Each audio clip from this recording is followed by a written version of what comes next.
ഞാൻ മെല്ലെ നടന്ന ഹബീബായ മുത്തിന്റെ ചാരത്തത്ത്, എന്നിട്ടോ ഒട്ടിക്കിടക്കുന്ന വയറ്റിലേക്ക്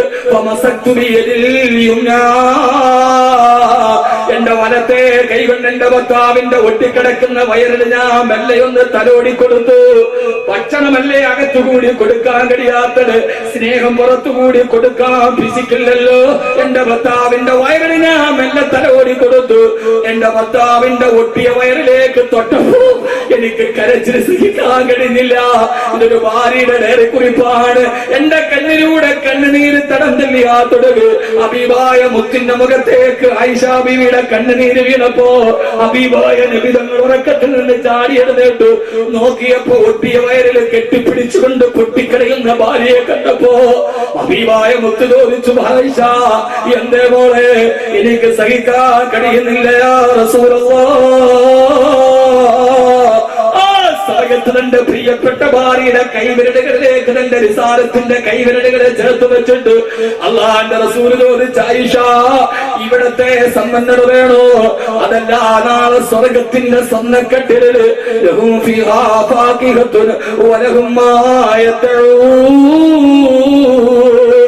ആഗ്രഹിച്ച ഭക്ഷണമെല്ലാം തിന്നു വയറ് നിറച്ചിട്ട് സ്വർണ്ണക്കെട്ടിൽ എന്റെ ഹൃദയത്തേക്ക് കൈയിട്ട് കിടക്കണോ മോളെ? ഈ ഒരൊറ്റ ചോദ്യം ചോദിച്ചപ്പോ ഭർത്താവിന്റെ കയ്യിലേക്ക് കെട്ടിപ്പിടിച്ചിട്ട് എനിക്ക് നാളെ സ്വർഗത്തിൽ അങ്ങയുടെ ചാരത്തിരുന്നാൽ മതി എന്ന് ഭർത്താവിനോടും മറുപടി പറയാൻ കഴിഞ്ഞ ഭാര്യയുടെ ചാരത്താണ് ചങ്ങനാശ്ശേരിയിലെ പഴയപള്ളി ജുമാഅത്തിൽ സ്വർഗത്തിന്റെ കുടുംബം വിതറുക. എനിക്ക് സ്വർഗം മതി, എനിക്ക് സ്വർഗം മതി. ആയിഷ ബീവി റളിയല്ലാഹു തആല പറയുന്നുണ്ട്, എന്റെ മടിയിൽ നേരെ പറയാൻ എനിക്ക് സമയമില്ല, സമയം അവസാനിക്കുന്നു. എന്റെ മടിയിൽ തല വെച്ചിട്ടാണ് എന്റെ ഭർത്താവ് വിട പറഞ്ഞത്. പക്ഷേ വിട പറയുന്ന നേരം എന്റെ ഭർത്താവിന്റെ മുഖം ഞാൻ കണ്ടിട്ടില്ല. പെട്ടോടോറിന്റെ ഉച്ചിട്ടം മുഴുവനും വീട്ടിലേക്ക് വന്ന് കുവിഞ്ഞുകൂടുമ്പോ സമ്പന്നതയുടെ മടിത്തട്ടിൽ നിന്ന് കോൺക്രീറ്റ് സൗധത്തിൽ നിന്ന് രാജകീയ നൗകയിലേറി പഞ്ചനക്ഷത്ര ഹോട്ടലുകളുടെ പിന്നാമ്പുറങ്ങളിൽ സുഖം നേടിയറിയുന്ന ആധുനിക ലോകത്തിനും മനസ്സിലാകുമോ എന്നറിയില്ല. ഈ ഭാര്യഭർത്തൃ ബന്ധം എന്റെ ന്യൂ ജനറേഷൻ ഫ്രീക്കൻ ചെറുക്കന്മാർക്ക് അറിയുമോ എന്നറിയില്ല. ഭാര്യയുടെ കൈപിടിച്ചിട്ട് വൈകുന്നേരം തുറക്കുന്ന സായാഹ്നശാലകളിൽ ഉന്മാദനത്തിന്റെ വെട്ടി എറണാകുളത്തെയും കൊച്ചിയിലെയും ഡാൻസ് ബാറുകള് മധുവിധു ആഘോഷിക്കുന്ന സരിമാനടന്മാരെ അനുകരിച്ചിട്ട് മാത്രം താടി വളർത്തിയിട്ട് മുടി ചുരുട്ടിയിട്ട് ന്യൂ ജനറേഷൻ ഫ്രീക്കന്മാരുണ്ട്. ആരാ ന്യൂ ജനറേഷൻ ഫ്രീക്കന്മാരെന്നറിയോ?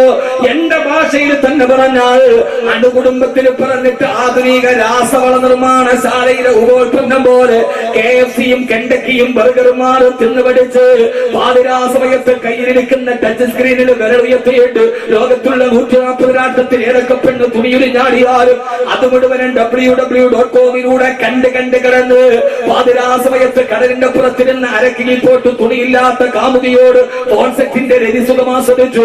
അവസാനം പകലന്തി മൂത്ത് കഴിയുമ്പോ പാതിരാത്രിയാകുമ്പോ ലാപ്ടോപ്പിന്റെ ഡെസ്ക്ടോപ്പിലേക്ക് തളർന്നിട്ട് മുഖം ഡെസ്ക്ടോപ്പിലേക്ക് ചേർന്ന് വെച്ച് മയങ്ങി കിടന്നിട്ട് രാവിലെ സൂര്യ ഉദിക്കുമ്പോ എഴുന്നേറ്റിട്ട് അരക്കിൽ പോട്ടില്ലാത്ത ബർമുടയും ധരിച്ചിട്ട് റോഡിലൂടെ ജോഗിങ്ങിന് നടക്കുന്ന എന്റെ അഭിനവകാല ന്യൂജനറേഷൻ ഫ്രീക്കൻ ചെറുപ്പക്കാരെ, നിങ്ങൾക്കിതും മനസ്സിലാകുമോ എന്നറിയില്ല. ഭാര്യഭർത്തൃ ബന്ധം എന്ന് പറയുന്ന പവിത്രമായ ബന്ധത്തെ അരമണിക്കൂർ കണ്ട് അടിവസ്ത്രം വലിച്ചെറിയുന്നവര് 1 മണിക്കൂറിന് 20,000 കൊടുത്തിട്ട് പോയി സ്വീകരിക്കുന്ന ലോകത്തിന്റെ വ്യഭിചാരത്തിന്റെ മാധ്യമമല്ല. പടച്ചെറുപ്പ് ഹലാലാക്കിയിട്ട് കയ്യിൽ പിടിച്ചു നിന്ന അള്ളാനെ സാക്ഷി നിർത്തിയിട്ട് സ്വർഗത്തിലേക്ക് കൊണ്ടുപോകാമെന്ന പെണ്ണ് കിടപ്പറയിൽ കാത്തു നിൽക്കുമ്പോ വടിവക്കിലെ പെൺവാണിവ കച്ചവടത്തിന്റെയും ആധുനിക മാംസക്കച്ചവടത്തിന്റെയും അടയാളമായി വരുന്ന ഓൺലൈൻ പെൺവാണിവത്തിലൂടെ അന്യ പെണ്ണിന്റെ രതിസുഖം ചേർന്നു പോകുന്ന എല്ലാ പെണ്ണിന്റെ ലൈംഗികതയാണെന്ന് തിരിച്ചറിയുന്ന ആധുനിക മാളുകളിൽ പോയി വൈകുന്നേരം പെണ്ണ് കിടന്നു പോകുമ്പോ ആ പെണ്ണിന്റെ ശരീരത്തിൽ തോണ്ടിയും പിടിച്ചും തൊട്ടും തലോടിയും ചുണ്ടും ചുരുങ്ങിയും ലോകത്തിന്റെ കാമത്തിന്റെയും കോപത്തിന്റെയും ലോകത്തിന്റെയും ഭാവത്തിന്റെയും സുഖമനുഭവിക്കുന്ന ചെറുപ്പക്കാരാ, 14 നൂറ്റാണ്ടുകൾക്ക് മുമ്പ് മുത്തുനബി പറയുകയാ, തിരക്കേറിയ സ്ഥലത്തുകൂടി ഒരു പെണ്ണ് നടന്നു പോകുമ്പോ ആ പെണ്ണിന്റെ ശരീരത്തിൽ തൊട്ടിട്ട് ആസ്വദിക്കുന്നതിനേക്കാ നിനക്ക് നല്ലത് ചാണകത്തിലും കാട്ടത്തിലും കിടന്ന് ഉരുണ്ട ഒരു പന്നിയുടെ ശരീരത്തിൽ നിന്റെ വിരൽ കൊണ്ട് തൊടുന്നതാണ്.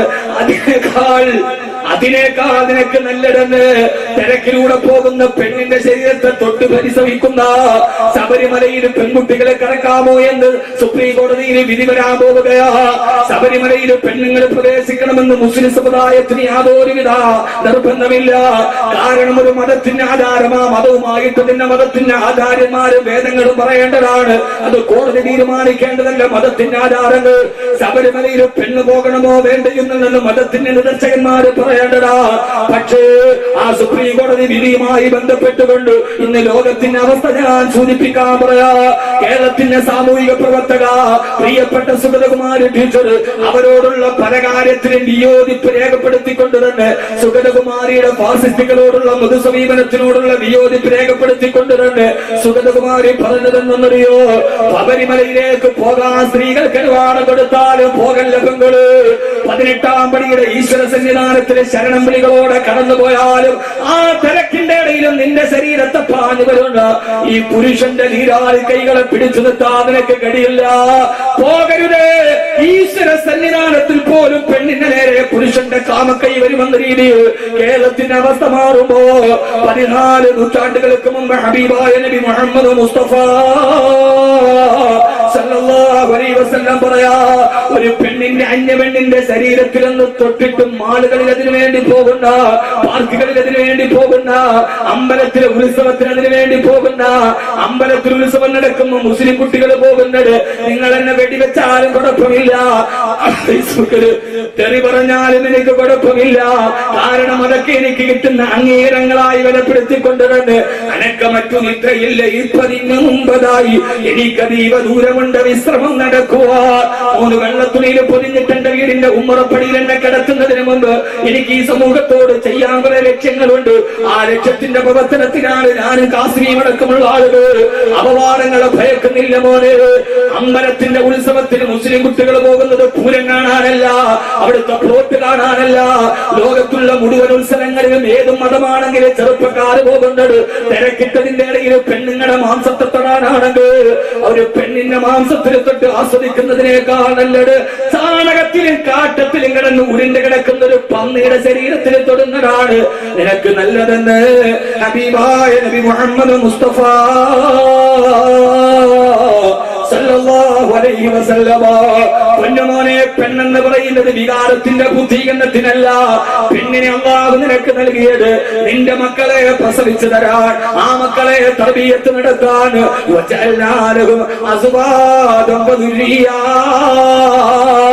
അതിലൂടെ നിന്റെ മക്കളെ പ്രസവിക്കാനാ, ആ മക്കളെ തർബിയത്ത് നടത്താനാ. നീ മരിച്ചിട്ട് കിടക്കുമ്പോൾ നിന്റെ മക്കളെ ദുആ നിന്റെ ചാരത്ത് കിട്ടാനാ. അതുകൊണ്ട് നിങ്ങൾക്കിത് മനസ്സിലാകുമോ എന്നറിയില്ല. എന്റെ ഭർത്താവിന്റെ മടിയിൽ കിടന്നിട്ടാണ് വഫാത്തായത്. പക്ഷെ അവസാനം എന്റെ കയ്യിൽ പിടിച്ചിട്ട് സലാം പറഞ്ഞ് എന്റെ ഭർത്താവ് മരിക്കുമ്പോഴും ഞാൻ എന്റെ ഭർത്താവിന്റെ മുഖം കണ്ടിട്ടില്ല. കൂട്ടുകാരികൾ ചോദിച്ചു, മടിയിൽ കിടന്ന് മരിച്ചിട്ട് മുഖം കണ്ടില്ലെന്നോ? എന്താ ആയിഷ ഈ പറയുന്നത്? പൊട്ടിക്കരഞ്ഞുകൊണ്ട് ആയിഷ ബീവി പറഞ്ഞു, എന്റെ ഭർത്താവിന്റെ മടിയിൽ കിടന്ന് സലാം പറഞ്ഞു മരിക്കുമ്പോഴും എന്റെ വീട്ടിൽ വിളക്ക് കത്തിക്കാനുള്ള എണ്ണ ഉണ്ടായിരുന്നില്ല. അതുകൊണ്ട് ഞങ്ങളുടെ വീട്ടിലെ വിളക്കെന്ന് കത്തിച്ചിരുന്നില്ല. വിളക്ക് കത്തിച്ചാലല്ലേ മുഖം കാണാൻ കഴിയൂ. എന്റെ ഭർത്താവ് മരിക്കുന്ന സമയത്ത് വിളക്ക് കത്തിക്കാനുള്ള എണ്ണ പോലും ഇല്ലാതെ ഞങ്ങളുടെ വീട് പട്ടിണിയിലായിരുന്നു എന്ന് ലോകത്തിന്റെ ഏറ്റവും വലിയ ഭാര്യാപടം അലങ്കരിച്ച സയ്യിദത്തുനാ ആയിഷ റളിയല്ലാഹു തആല അൻഹാ. അതുകൊണ്ട് സഹോദരങ്ങളെ, ഭാര്യയും ഭർത്താവും ഇങ്ങനെയായാലേ പരസ്പരം സ്നേഹിക്കുന്ന, പരിമിതികൾ അറിയുന്ന, പ്രയാസങ്ങൾ അറിയുന്ന, ഭർത്താവിന്റെ സങ്കടത്തിൽ പങ്കുചേരുന്ന, സർവോപരി അള്ളാഹുവിനെ പേടിയുള്ള ഒരു പെണ്ണിന്റെ വീട്ടിൽ നിന്ന് ചെറുപ്പക്കാരനെ പിടിച്ചിട്ട് കൊണ്ടുവന്ന് നാട്ടുകാര് വിചാരണ ചെയ്തു. പച്ച വിചാരം നടന്നാൽ പിറ്റേ ദിവസം ചായക്കടയിൽ ആളുകൾ പറഞ്ഞ ന്യായം എന്തെന്നറിയോ? അവസാനം പറയും, എന്നാലും അവളെ എങ്ങനെയാ കുറ്റം പറയാ? അവളും അവനും തമ്മിൽ 12 വയസ്സിന്റെ വ്യത്യാസമില്ലേ? പിന്നെ നമ്മുടെ ന്യായം എന്താ? പെണ്ണിന്റെ വീട്ടിൽ നിന്ന് ചെറുപ്പക്കാരനെ കൈയോടെ പിടിച്ചു, എല്ലാം നടന്നു ഉറപ്പുണ്ടെങ്കിൽ പിറ്റേ ദിവസം ചായക്കടയിലെ ചർച്ച എന്താ? എങ്ങനെയാ ഇപ്പൊ എന്തൊക്കെ കാര്യം ശരിയാണെങ്കിലും അവളെ കുറ്റം പറയാൻ പറ്റുമോ? അവളും തമ്മിൽ അത്ര സുന്ദരിയ, അവളത്ര ചെറുപ്പ, അവനാണെങ്കിലോ എന്നാലും അവളും ഒരു പെണ്ണല്ലേ എന്നൊക്കെയാണ് നമ്മുടെ ന്യായം. അങ്ങനെ പറയണമെങ്കിൽ ആരെ കുറിച്ചാ പറയേണ്ടത്? ഹബീബായ നബി തങ്ങളുടെ ഭാര്യ ആയിഷ റളിയല്ലാഹു അൻഹയ്ക്ക് എത്ര വയസ്സുണ്ട്? ഹബീബായ മുത്തിന് എത്ര വയസ്സുണ്ട്? അവര് തമ്മിൽ എത്ര വയസ്സിന്റെ അന്തരമുണ്ട്? ചിന്തിക്ക്. വാത് കേട്ട മാത്രം പോരല്ലോ.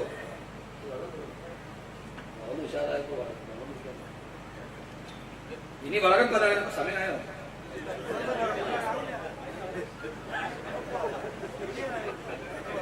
അല്ലാഹു നമ്മളെ സ്വീകരിക്കട്ടെ. സമയാവണം, അല്ലാത്തതല്ല. ഞാൻ ഇഖ്ലാസോട് കൂടി പറയാൻ, ഇത് കഴിഞ്ഞിറങ്ങുമ്പോ ഒരു കുടുംബത്തിന്റെ ചലനത്തിന് മാറ്റമുണ്ടാവും, ഒരു കുടുംബത്തിന്റെ സംസ്കാരത്തിന് മാറ്റമുണ്ടാവും. ഇല്ലെങ്കിൽ നമ്മുടെ ജീവിതം അപകടം. എല്ലാ പുരോഗതിയും നമുക്ക് കിട്ടി, പക്ഷേ ഉമ്മ എന്ന് വിളിക്കുന്ന മോനെ നമുക്ക് കിട്ടിയിട്ടില്ല.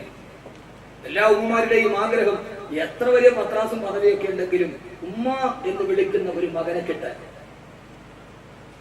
നമ്മുടെ ജീവിതത്തിൽ മറക്കാൻ പറ്റാത്ത രണ്ട് അനുഭവങ്ങളാണ്. അതിന് പകരം വെക്കാൻ ഒന്നുമില്ല. ഒരാഴ്ച വാത് കഴിഞ്ഞിട്ട് വീട്ടിൽ പോകുമ്പോ കോളിംഗ് ബെല്ലടിക്കുമ്പോ ഓടി വാതിൽ തുറന്നിട്ട് ഉപ്പാന്ന് വിളിച്ചിട്ട് ഓടി വന്ന് മക്കൾ വന്നിട്ട് കഴുത്തിൽ കെട്ടിപ്പിടിച്ചിട്ടൊരു മുത്തം തരുമ്പോ അതിന് പകരം വെക്കാൻ പറ്റുന്ന ഒരു അനുഭവം പിന്നെ ജീവിതത്തിൽ വരേണ്ടാവില്ല. ഉണ്ടാവും. അപ്പൊ ഒരു ഗൾഫിൽ പോയി, ഇല്ല ഒരാഴ്ചത്തേക്ക് എവിടെയെങ്കിലും പോയി തിരിച്ചു വരുമ്പോ ഇപ്പൊ കാശ്മീരൊക്കെ ചോദിക്ക്, ഞാനൊക്കെ പിന്നെ ഒരു 3-4 ദിവസം കഴിഞ്ഞാൽ വീട്ടിൽ തരും. കാശ്മീർ പോയാൽ പിന്നെ 1 മാസമൊക്കെ കഴിഞ്ഞാൽ വരും. വീട്ടിലൊന്നും വരവില്ല.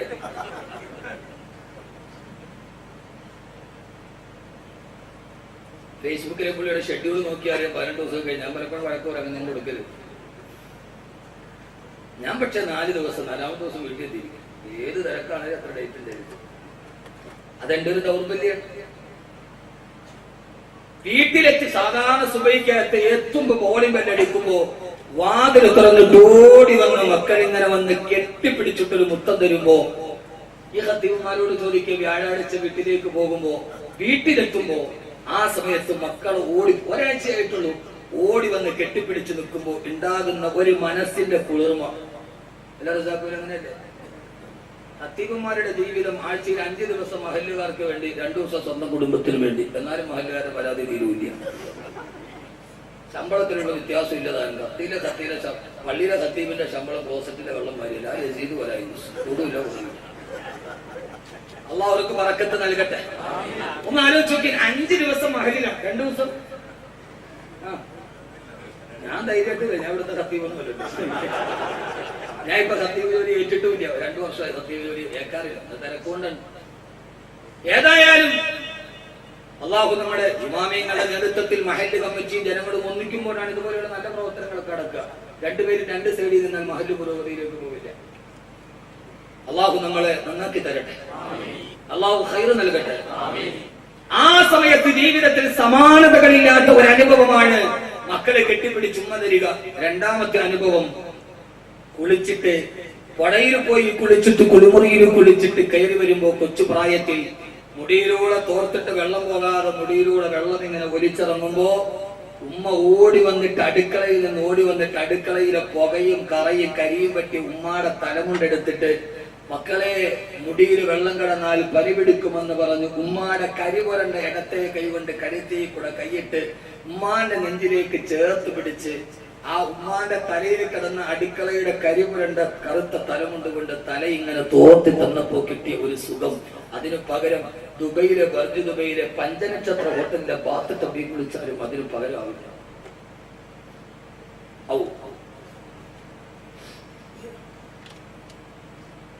നമ്മുടെ ഉമ്മമാർക്ക് അല്ലാഹു ആഫിയത്തും ആരോഗ്യവും നൽകി അനുഗ്രഹിക്കും. ഇത് എങ്ങനെയാണോ മോനെ നിന്റെ ഉമ്മാനെ നിനക്ക് വേണ്ടതായത്? ഉമ്മാടെ കരി പുരണ്ട ഒരു മണമുണ്ട്, കരി പുരണ്ട ഒരു മണം. ആ മണം തന്നെയുള്ള ഒരു തോർത്ത് കൊണ്ട് കണ്ട് മാറിലേക്ക് ചേർത്ത് പിടിച്ച് തോർത്ത് തരുമ്പോഴുണ്ട് ഒരു സുഖം.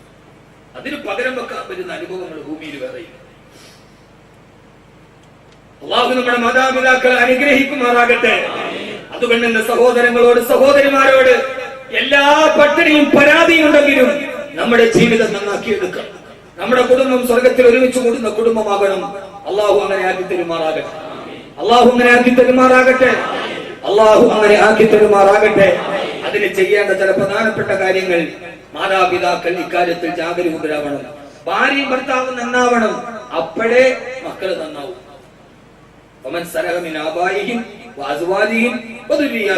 ഇത് മൂന്നാണ് സ്വർഗത്തിലെ കുടുംബം. ഭാര്യയും ഭർത്താവ് നന്നായാലേ മക്കള് നന്നാവും. രണ്ടാമത്തെ പാട്ട്, ഭർത്താവിന്റെ ത്യാഗത്തിന് പങ്കാളിയാകുന്ന ഭാര്യ, ഭാര്യയോട് സ്നേഹത്തോടെ സഹകരിക്കുന്ന ഭർത്താവ്, ഇത് കണ്ടു വളരുന്ന മക്കൾ. ഖദീജയുടെ വീട്ടിലെ ഫാത്തിമ പറക്കും റളിയല്ലാഹു അൻഹ. ഇബ്രാഹിം നബിക്ക് ഇസ്മായിൽ ഉണ്ടാവും. ഭാര്യ ഖദീജയാവണം, ഭർത്താവ് ഇബ്രാഹിം നബിയെ പോലെയാകണം, എന്നാലേ മക്കൾ ഉണ്ടാവൂ. ഇല്ലെങ്കിൽ മക്കൾ ഇസ്മായിൽ നബിയെ പോലെയാവൂ, ഇല്ലെങ്കിൽ മക്കൾ ഇസ്മായിൽ നബിയെ പോലെ ആവില്ല. ആവോ സഹോദരങ്ങളെ? ആവൂ നിങ്ങൾക്ക് തോന്നലുണ്ടോ? ഏറ്റവും നല്ല മകനെ ഉണ്ടാക്കി കൊടുത്തതാരാ? ഏറ്റവും നല്ല മകനെ ഉണ്ടാക്കി കൊടുത്തതാരാ? ഇന്ന് നിങ്ങളൊന്ന് ആലോചിച്ചു നോക്കി, നമ്മുടെ മക്കളെ നന്നായിട്ട് വളർത്താൻ നമുക്ക് കഴിഞ്ഞിട്ടുണ്ടോ? ഒരൊറ്റ കാര്യം, സഹോദര സമുദായ അംഗങ്ങൾ നമ്മുടെ ഈ വാദം കേൾക്കുന്നുണ്ടാവും ഇല്ലേ? അവർക്കാർക്കും എന്നോടൊരു പരാതിയും തോന്നരുത്. ഞാൻ അത്തരക്കാരനല്ല. ഏറ്റവും നല്ല മതസൗഹാർദ്ദ പ്രഭാഷകനുള്ള അവാർഡ് വാങ്ങിച്ച ആളാണ് ഞാൻ. പക്ഷെ ചില പരമാർത്ഥങ്ങൾ പറയാതിരിക്കുന്നത്. നിങ്ങളൊന്ന് ആലോചിച്ചു നോക്കി, നമ്മുടെ മക്കൾ സന്ധ്യാസമയം, അള്ളാഹു തൗഫീഖ് നൽകട്ടെ, അള്ളാഹു തൗഫീഖ് നൽകട്ടെ, അള്ളാഹു തൗഫീഖ് നൽകട്ടെ. ആ സന്ധ്യാസമയത്താണ് നമ്മുടെ മക്കൾക്ക് നമ്മൾ തർബീയത്ത് കൊടുത്തത്. എന്താണ് സന്ധ്യ? എന്താണ് രാത്രി? ആദരവായ പ്രവാചകൻ നബി മുഹമ്മദ് മുസ്തഫ സല്ലല്ലാഹു അലൈഹി വസല്ലം പറഞ്ഞതല്ലേ, സന്ധ്യ വരുമ്പോ ആ സമയത്ത് നിങ്ങളുടെ മക്കളെ ഇരുത്തിയിട്ട് ഖുൽ ഹുവല്ലാഹു അഹദ് ഓതണം, ഖുൽ അഊദു ബിറബ്ബിൽ ഫലക് ഒരു പ്രാവശ്യമെങ്കിലും ഓതണം. ആ സമയത്ത് നിങ്ങൾ സൂറത്തുൽ മുൽക്ക് പാരായണം ചെയ്യണം. സന്ധ്യാസമയത്ത് സൂറത്തുൽ മുൽക്ക് പാരായണം ചെയ്താൽ ഖബറിൽ ഇരുട്ട് മാറുമെന്ന് നബി മുഹമ്മദ് മുസ്തഫ. കാരണം എന്താ? സന്ധ്യ വരുന്നത് ഖബറിന്റെ ഇരുട്ടിനെ കുറിച്ച് പറയാനാ. സന്ധ്യ വരുന്ന രാത്രി നമ്മോട് പറയുന്ന ഉപദേശമേടാ. ഇതേപോലെ അന്ധകാര നിബിഡമായ ഖബറിലേക്ക് നിങ്ങൾക്ക് പോകാറുള്ളടാ. അതുകൊണ്ട് ആ സമയത്ത് സൂറത്തുൽ മുൽക്ക് ഓതിയാൽ ഖബറിൽ പ്രകാശം കിട്ടുമെന്ന് നബി മുഹമ്മദ് മുസ്തഫ സല്ലല്ലാഹു അലൈഹി വസല്ലമ. എങ്ങനെയാണ് നമ്മുടെ മക്കൾ നന്നാവുക? എങ്ങനെയാണ് നമ്മുടെ ഭാര്യ നന്നാവുക? അതിന്റെ പരമപ്രധാനമായ കാര്യം എന്റെ പ്രിയപ്പെട്ട ചങ്ങനാശ്ശേരിയിൽ എന്നെ കേൾക്കാനെത്തവരോട്, നിങ്ങളുടെ സന്ധ്യാസമയം നന്നാക്കിയാലല്ല. നമ്മുടെ പഴയകാല സന്ധ്യയുണ്ടല്ലോ, ഈ പഴയ പള്ളിയിലെ പഴയകാല സന്ധ്യയുണ്ടല്ലോ, മഗ്‌രിബിന്റെ സമയം. ആ മഗ്‌രിബിന് ബാങ്ക് വിളിക്കുന്നതിന് മുമ്പ് 2 റക്അത്ത് നിസ്കരിക്കണം, അതിനുശേഷം 2 റക്അത്ത് നിസ്കരിക്കണം, അതിനുശേഷം അവ്വാബി നിസ്കരിക്കണം. അങ്ങനെ നിസ്കരിക്കുന്ന കുടുംബത്തിലാണ് അല്ലാഹുവിന്റെ റഹ്മത്ത് കിട്ടുന്നത്. അവരാണ് സ്വർഗത്തിലെ കുടുംബമാകുന്നത്. ഹബീബായ നബി മുഹമ്മദ് മുസ്തഫ. പണ്ട് കാലത്തൊക്കെ സുബഹിക്ക് മുമ്പ് നമ്മൾ മഗ്‌രിബിന് മുമ്പ് കേൾക്കാറില്ലേ? സുബ്ഹാനല്ലാഹി വബിഹംദിഹി സുബ്ഹാനല്ലാഹിൽ ലദീ വബിഹംദിഹി അസ്തഗ്ഫിറുല്ലാഹ്. ഇന്നും ദറസുകളുള്ള പള്ളിയിൽ മഗ്‌രിബിന് മുമ്പ് ഇതൊക്കെ കേൾക്കാറുണ്ട്. ഇന്ന് ദറസുകളൊക്കെ നമ്മൾ പടിയടച്ച് പുറത്താക്കി. സഹോദരങ്ങളെ, കലിമത്താനി ഖഫീഫത്താനി അലൽ ലിസാൻ സകീറത്താനി ഫിൽ മീസാൻ ഹബീബത്താനി ഇലർ റഹ്മാൻ. നാക്കുകൊണ്ട് പറയാൻ എളുപ്പമുള്ളൊരു വാക്കിതിനേക്കാൾ വലിയൊരു വാക്കില്ല. മീസാൻ ഇതിനേക്കാൾ ഭാരമുള്ളൊരു വാക്കില്ല.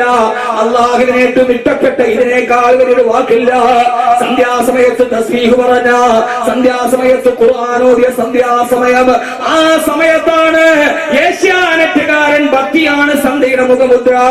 ആ സമയത്താണ് ഹൈന്ദവ സഹോദരങ്ങൾക്ക് ഭക്തിയുടെ സന്ധ്യാഭാസന നടത്തുക. മുസ്ലിമീങ്ങൾ സന്ധ്യാസമയത്ത് സൂറത്തുൽ മുൽക്ക് ഓതണം, സൂറത്തുൽ വാഖിയ ഓതണം. വാഖിയ ഓതിയാല് ജീവിതത്തിന് ദാരിദ്ര്യം ഉണ്ടാവില്ല. മക്കൾക്ക് കൊടുക്കാൻ പറ്റുന്ന ഏറ്റവും വലിയ സമ്മാന സൂറത്തുൽ വാഖിയായ മഹാനായ മഹാനായ മഹാനായ ഇബ്നു മസ്ഊദ് റളിയല്ലാഹു തആല വഫാത്തിന്റെ വേളയിൽ കിടന്ന് പൊട്ടിക്കരയുമ്പോ ഉസ്മാൻ റളിയല്ലാഹു അൻഹു കാണാൻ വന്നു. എന്തേ ഇബ്നു മസ്ഊദ്, നിങ്ങൾ മരിച്ചാൽ നിങ്ങളുടെ പെൺമക്കൾ പട്ടിണിയാകുമെന്ന് കരുതിയിട്ടാണോ കരയുന്നത്? ഇബ്നു മസ്ഊദ് റളിയല്ലാഹു അൻഹു പറയാ, ഞാൻ മരിച്ചാലും എന്റെ മക്കള് പട്ടിണി കിടക്കില്ലെന്ന് എനിക്ക് ഉറപ്പാ. എന്താ ഇബ്നു മസ്ഊദ്? എന്റെ ഹബീബായ മുത്തനിക്ക് പഠിപ്പിച്ചു തന്നിട്ടുണ്ട്, ഏതെങ്കിലും പെൺകുട്ടികൾ പെൺകുട്ടികൾ ഏതെങ്കിലും പെൺകുട്ടികൾ മഗ്‌രിബ് നമസ്കാരത്തിന് ശേഷം പതിവായി സൂറത്തുൽ വാഖിയ പാരായണം ചെയ്താൽ ലം തുസിബുഹു ഫാഖാ, മരണം വരെ അവർക്ക് ദാരിദ്ര്യം ജീവിതത്തിൽ ഉണ്ടാവില്ല. ഇതെന്നെ മുത്തനിക്ക് പഠിപ്പിച്ചു തന്ന അന്നോട് എന്റെ പെൺമക്കളെ കൊണ്ട് ഞാൻ സൂറത്തുൽ വാഖിയ ഓദിക്കുന്നുണ്ട്. അതുകൊണ്ട് ഞാൻ മരിച്ചാലും എന്റെ പെൺമക്കള് പട്ടിണിയിലാവില്ല. ആർക്ക് പറയാൻ പറ്റും? ഏതുപ്പാക്ക് പറയാൻ പറ്റും ഞാൻ മരിച്ചാൽ എന്റെ മക്കള് പട്ടിണിയിലാവില്ല എന്ന്? ഈ ഏറ്റവും വലിയ വീടിന്റെ സംസ്കാരത്തെ നമ്മൾ നശിപ്പിച്ചു കളഞ്ഞു. സന്ധ്യാസമയത്ത് മുസ്ലിമീങ്ങൾ ഇതൊക്കെ ഓടണം. സന്ധ്യാസമയത്ത് ഹൈന്ദവ സഹോദരങ്ങൾ അവരുടെ ഭക്തിയുടെ സമയമാണ്. ആ സമയത്ത് അവര് സന്ധ്യാപ്രാർത്ഥന നടത്താറുണ്ട്.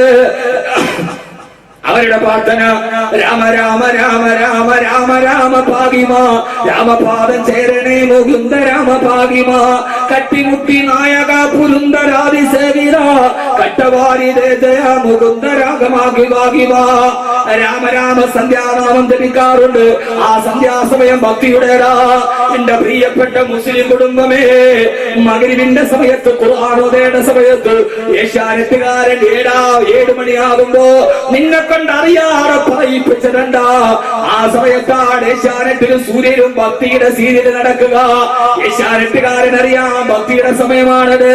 അപ്പോഴാണ് ശബരിമല അയ്യപ്പൻ എന്ന സീരിയൽ ഉള്ളത്. അപ്പോഴാണ് പരശുരാം എന്ന മഹാവിഷ്ണുവിന്റെ സീരിയൽ ഉള്ളത്. മഗ്‌രിബിന് പള്ളിയിൽ വാങ്ങി വിളിക്കുമ്പോ ആ സമയത്ത് ഖുർആനോദയിട്ട് മക്കളെ വട്ടം ചുറ്റിലെത്തിയിട്ട് സുബ്ഹാനല്ലാഹി വബിഹംദിഹി എന്ന് ദിക്ർ പഠിപ്പിച്ചു കൊടുക്കേണ്ട നീ സീരിയലിന് റിമോട്ട് ഓൺ ചെയ്തപ്പോ ഏഷ്യാനെറ്റിന്റെ സീരിയൽ ഓൺ ചെയ്യുകയാണ്. ആ സമയത്ത് ഓടി വിളിക്കുന്നതെന്താ? ശബണമയ്യപ്പ, ഓ ഗുരുവായൂരപ്പ. അറിയാതെങ്കിലും സന്ധ്യാസമയത്ത് നിന്റെ വീട്ടില് ശിർക്കിന്റെ വാക്ക് നിന്നെ കൊണ്ട് പറയിപ്പിച്ചില്ലേടി? നിന്റെ ജീവിതം എങ്ങനെയാ നല്ലതാവുക? 17 ഇഞ്ചിന് മുകളിൽ 7 മുതൽ 9 വരെ അടയിരിക്കുന്ന കോടിയെ പോലിരിക്കുന്ന പച്ചപ്പൊട്ടി നീ അറിയാതെങ്കിലും നിന്റെ വീട്ടിന്റെ ഉള്ളിൽ ശിർക്കിന്റെ വാക്ക് വന്നാൽ എങ്ങനെയാ നിന്റെ മക്കൾ നാളെ സ്വർഗത്തിന്റെ മക്കളായി പരിണമിക്കുക? ചിന്തിച്ചിട്ടുണ്ടോ നിങ്ങള്? അതാ പറഞ്ഞത് കേൾക്കുന്ന സഹോദര സമുദായത്തിൽ ഒരു വിഷമം ഉണ്ടാവണ്ട. അവിടെ ആ സമയത്ത് അവര് സന്ധ്യാനാമം ജപിക്കും.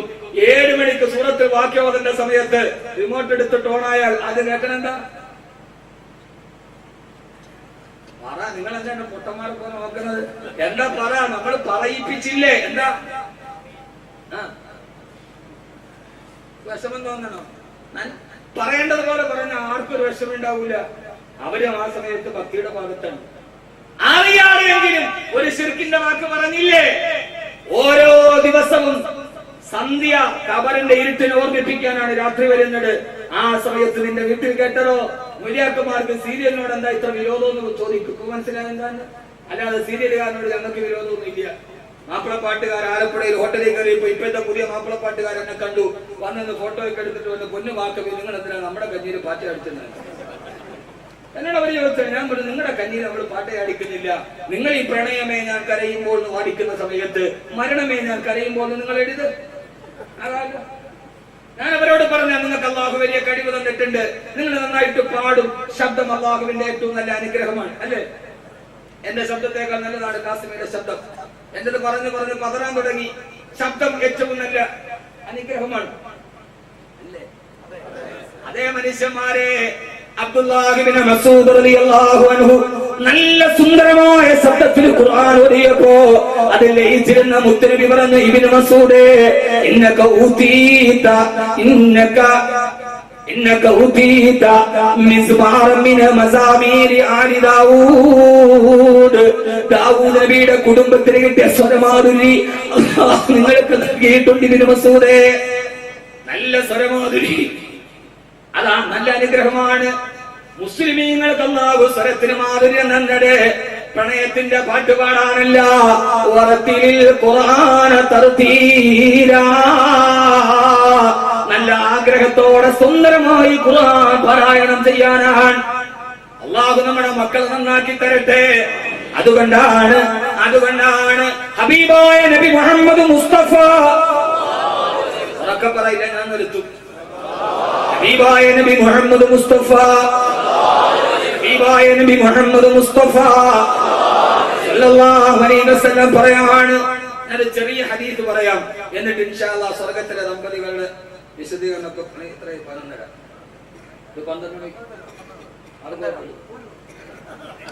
അതൊക്കെ നാളെ 12 കഴിച്ചിട്ട് കിടന്നുറങ്ങാം. നാളെ ഞാനൊന്ന് കയറണം. അള്ളാഹു നമ്മുടെ പ്രഭാഷകർക്ക് അള്ളാഹു ആഫിയത്തും ആരോഗ്യവും നൽകട്ടെ. അള്ളാഹു സ്വീകരിക്കട്ടെ. സുബ്ഹാനഹു വ തആല ബറക്കത്ത് നൽകി അനുഗ്രഹിക്കുമാറാകട്ടെ. എത്ര നേരം പറയുന്നു എന്നതല്ല, ഖൈറുൽ കലാമി മാ കല്ല വദല്ല. അരോചകമാകും വിധം സുദീർഘമാവാത്ത അർത്ഥദ്യോതകവും ആശയ സമ്പുഷ്ടവും അർത്ഥവൈപുല്യമുള്ള പ്രഭാഷണമാണ് അത്യുത്തമമെന്ന് നബി മുഹമ്മദ് മുസ്തഫ സല്ലല്ലാഹു അലൈഹി വസല്ലം.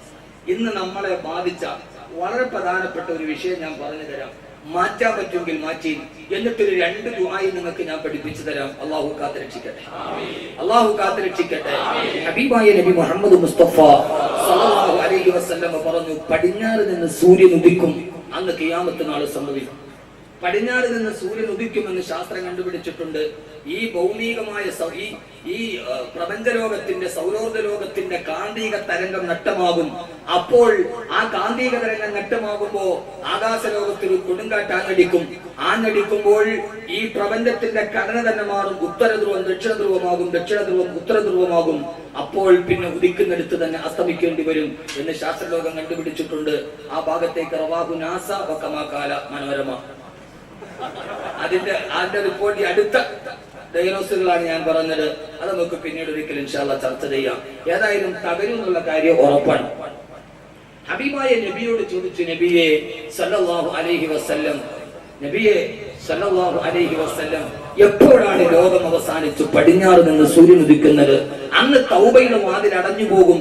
അന്ന് ആര് തൗബ ചെയ്താലും അല്ലാഹു സ്വീകരിക്കില്ല. എപ്പോഴാണ് നബിയെ? അന്നാണ് ദജ്ജാല് വരുന്നത്. അന്നാണ് ദജ്ജാല് വരുന്നത്. എന്നാൽ നബി സല്ലല്ലാഹു അലൈഹി വസല്ലം പറഞ്ഞു, യഥാർത്ഥ ദജ്ജാൽ വരുന്നതിന് മുമ്പേ ചില ദജ്ജാലിന്റെ മിനി പതിപ്പുകൾ വരും. യകൂനു ഫി ആഖിരി സമാനി ദജ്ജാലൂന കദ്ദാബൂന. കള്ളം പറയുന്ന ദജ്ജാലുകൾ, യഥാർത്ഥ ദജ്ജാൽ വരുന്നതിന് മുമ്പേ കള്ളം പറയുന്ന ദജ്ജാലുകൾ വരും. ഈ ഹദീസ് നമ്മളൊന്ന് ചർച്ച ചെയ്ത് നോക്കണം. കള്ളം പറയുന്ന ദജ്ജാൽ, പച്ചക്കള്ളം പറയുന്ന ദജ്ജാലുകൾ, നിങ്ങളുടെ പൂർവികന്മാര് കേട്ടിട്ടില്ലാത്ത കാര്യം പോലും അവര് പറയും. അങ്ങനെ വെച്ച് നോക്കുമ്പോൾ കള്ളം പറയുന്ന ആദ്യത്തെ ദജ്ജാല് ഭൂമിയിൽ വന്ന് ചത്തുപോയി. ആരാണത്? Charles Darwin. കുരങ്ങിൽ നിന്നാണ് മനുഷ്യനുണ്ടായത് എന്ന പച്ചക്കള്ളം പറഞ്ഞ ദജ്ജാലാണ് ആദ്യത്തെ ദജ്ജാൽ. ചാൾസ് ഡാർവിനാണ്. ഞാൻ എന്റെ നിഗമനമാണ് പറയുന്നത്. മനസ്സിലാകുന്നുണ്ടോ നിങ്ങൾക്ക്? കള്ളം പറയുന്ന ദജ്ജാൽ യഥാർത്ഥ ദജ്ജാലിന് മുമ്പേ വരും. അപ്പൊ കള്ളം പറഞ്ഞ ആദ്യത്തെ ദജ്ജാൽ ഡാർവിനാണ്. ഡാർവിൻ ചത്തുപോയി. ദജ്ജാലൂന കദ്ദാബൂന. ആ വിഷയത്തിലേക്ക് പോയാൽ വലിയ ഗഹനമായ ആഴത്തിലേക്കൊക്കെ പോകും. ഇതൊക്കെ ഒരു ജുമയ്ക്കൊക്കെ വന്നിരിക്കുന്നവരോട് പറയാൻ പറ്റും. ഒരു നിരന്തരമായി അള്ളാഹു സ്വീകരിക്കുമാറാകട്ടെ. അപ്പൊ എന്താ ഞാൻ പറഞ്ഞേ? ഓർമ്മയുണ്ട്. നിങ്ങൾക്ക് തോന്നണ ഞാൻ മറന്നിട്ടല്ല, നിങ്ങൾക്ക് ഓർമ്മയുണ്ടോ എന്ന് അറിയാൻ വേണ്ടി ചോദിച്ചാൽ.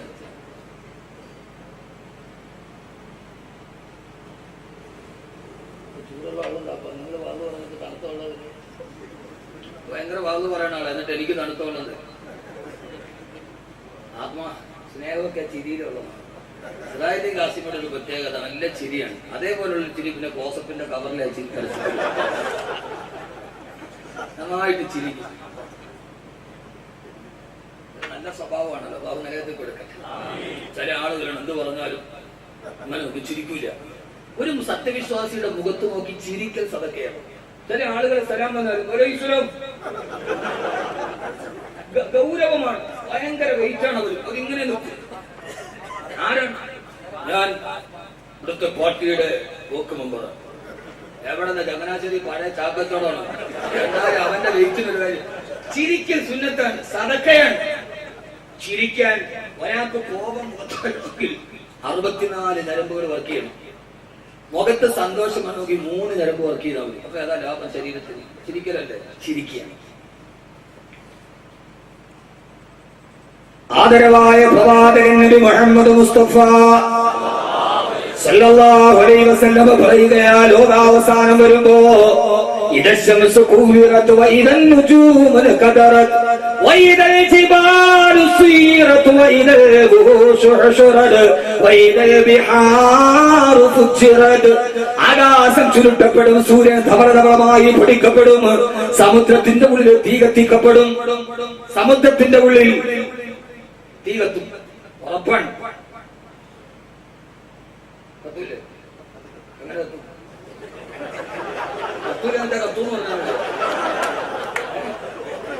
എങ്ങനെ കത്തുമെന്ന് പറയണം. നാളെ ഒരാൾ പ്രസിഡന്റിനോട് ചോദിക്കുക, 25 വർഷമായിട്ട് പ്രസിഡന്റ് ആയിട്ട് നിങ്ങളുടെ ഖുർആനിൽ പറയാ കടലിൽ തീ കത്തുമോ? അല്ലാഹുക്കറിയാം.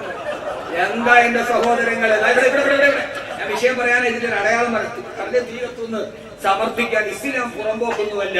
കടലിൽ തീ കത്തും. കടലിന്റെ സാധനം എന്താ? കടല് നിറച്ചതാ. കടൽ നിറച്ചല്ല വെള്ളം. വെള്ളത്തിന്റെ രാസനാമം എന്താ? എത്തിച്ചുവോ? ഇവനോടാട്ടോ നിങ്ങളെ ആരെ ഇടാമെന്ന് വിളിക്കില്ല. അവനെ എനിക്ക് വിളിക്കാൻ ലൈസൻസ് ഉണ്ട്. ഇടാന്ന് വിളിച്ചോന്നൊന്നും തോന്നരുത്. വലിയ പാഠം. എത്തിച്ചുവോ? ഹൈഡ്രജന്റെ 2 ആറ്റം, ഓക്സിജന്റെ 1 ആറ്റം. ഇത് രണ്ടും കൂടി കൂടുമ്പോഴാണ് ഈ വെള്ളം ഉണ്ടാവുക.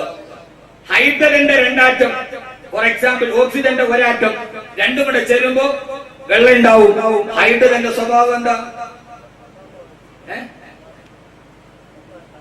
ഒന്ന് പറഞ്ഞു. ഹൈഡ്രജൻ കത്തും. നക്ഷത്രങ്ങൾ കത്തുന്നത്, നക്ഷത്രങ്ങളിലെ വാതകം ഹൈഡ്രജനും ഹീലിയവുമാണ്. ഇത് രണ്ടും ഉള്ളത് കൊണ്ടാണ് നക്ഷത്രം ഇങ്ങനെ കത്തിച്ചൊലിച്ച് നിൽക്കുന്നത്. ഹൈഡ്രജൻ കത്തുന്ന സാധനം സ്വയം കത്തും. ഹൈഡ്രജൻ. ഓക്സിജൻ കത്താൻ സഹായിക്കുന്നത്, സ്വയം കത്തുന്നതും കത്താൻ സഹായിക്കുന്നതുമായ, എന്നാൽ പെട്രോളും തീയും പോലെ പരസ്പരം ചേർന്ന 2 വാതകങ്ങൾ കൊണ്ടാണ് അല്ലാഹു ഈ വെള്ളത്തെ സൃഷ്ടിച്ചത്. അതുകൊണ്ടാണ് ഒരു ഗ്ലാസ് വെള്ളം ഈ നട്ടുച്ച നേരത്ത് നിന്റെ വയറ് കിടന്ന് കത്തുമ്പോ, ഒരു ഗ്ലാസ് വെള്ളം കുടിച്ചപ്പോ നിന്റെ വയറിന്റെ കത്തല് മാറി. അപ്പൊ നീ പറയണം അൽഹംദുലില്ലാഹ് അല്ലദീ ജഅല മാ തഹൂറാ. സ്വയം കത്തുന്ന 2 ആറ്റവും കത്താൻ സഹായിക്കുന്ന 1 ആറ്റവും, അത് രണ്ടും കൂടെ ചേരുമ്പോ തീ കത്തുകയാണ് ചെയ്യേണ്ടത്. ആ സാധനം കുടിച്ചപ്പോൾ എന്റെ ഹൃദയത്തിന് തണുപ്പ് തന്ന അല്ലാഹ് അൽഹംദുലില്ലാഹ്. സർവസ്തുതിയും നിനക്കാണ് റബ്ബേ.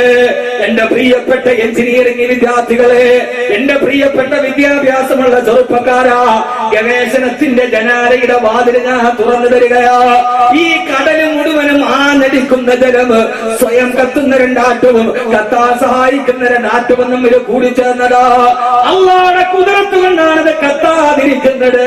ഏത് സമയത്തും എന്റെ കുദറത്തിനെ പിൻവലിക്കുന്നുവോ ആ സമയത്ത് ഈ 2 ആറ്റങ്ങൾ തമ്മിൽ കൂട്ടിച്ചേർന്നാൽ അവിടെ തീ ഉണ്ടാകും. കടല് കത്തിക്കപ്പെടും. ഓരോന്നായിട്ട് ഞാൻ പറയാം, സയന്റിഫിക് ആയിട്ട് തന്നെ പറയാം, പക്ഷെ ടൈമില്ല, പിന്നീട് എപ്പോഴേലും ആവാം. അല്ലാഹു കബൂലാക്കുമാറാകട്ടെ. ഈ തിരമാലകൾ ആഞ്ഞെടുക്കുമ്പോ കടലോരത്ത് പോയി കാമുകിയുടെ മടിയിൽ തലവെച്ചിട്ട് ഹറാമുകൾ ചെയ്യുന്ന ചെറുപ്പക്കാരാ, ആ തിരമാലയുടെ കുതിരത്തിനെ അല്ലാഹു തിരിച്ചു വിളിച്ചാൽ ആ സമയത്ത് സൂര്യൻ കത്തുന്നത് പോലെ കടൽ കത്തിക്കപ്പെടും. സഹാബത്ത് ചോദിച്ചു, നബിയേ, ഏത് സമയത്താണ് കടലിൽ തീ ഉണ്ടാകുന്നത്? എപ്പോഴാണ് ഈ സൂര്യൻ പൊട്ടിത്തെറിക്കുന്നത്? എപ്പോഴാണ് ഈ നക്ഷത്രങ്ങൾ മൂവാണ്ടം മാങ്ങ പോലെ താഴെ വീഴുന്നത്? എപ്പോഴാണ് ഈ ഭൂമി ധവളമായി പൊടിക്കപ്പെടുന്നത്? അതീവായ നബി തങ്ങൾ പറഞ്ഞു, ഇദാ വഹറ ഫീ ഖുലൂബികുമുൽ ഫിത്ന. നിങ്ങളുടെ ഹൃദയത്തിന്റെ ഉള്ളിൽ ഫിത്ന സ്ഥാപിക്കപ്പെടുമ്പോ, നിങ്ങളുടെ ഹൃദയത്തിന്റെ ഉള്ളിൽ പിശാചിന്റെ ഫിത്നയ്ക്ക് ഇടം പിടിക്കുമ്പോ, ഇനിയും തീർന്നില്ല. ഇതെന്തിനെ കുറിച്ചാണ് നബി തങ്ങൾ പറഞ്ഞത്? നിങ്ങളുടെ ഹൃദയത്തിലേക്ക് പിശാചിന്റെ സ്വാധീനം ഉണ്ടാകും. ഏതുവരെ?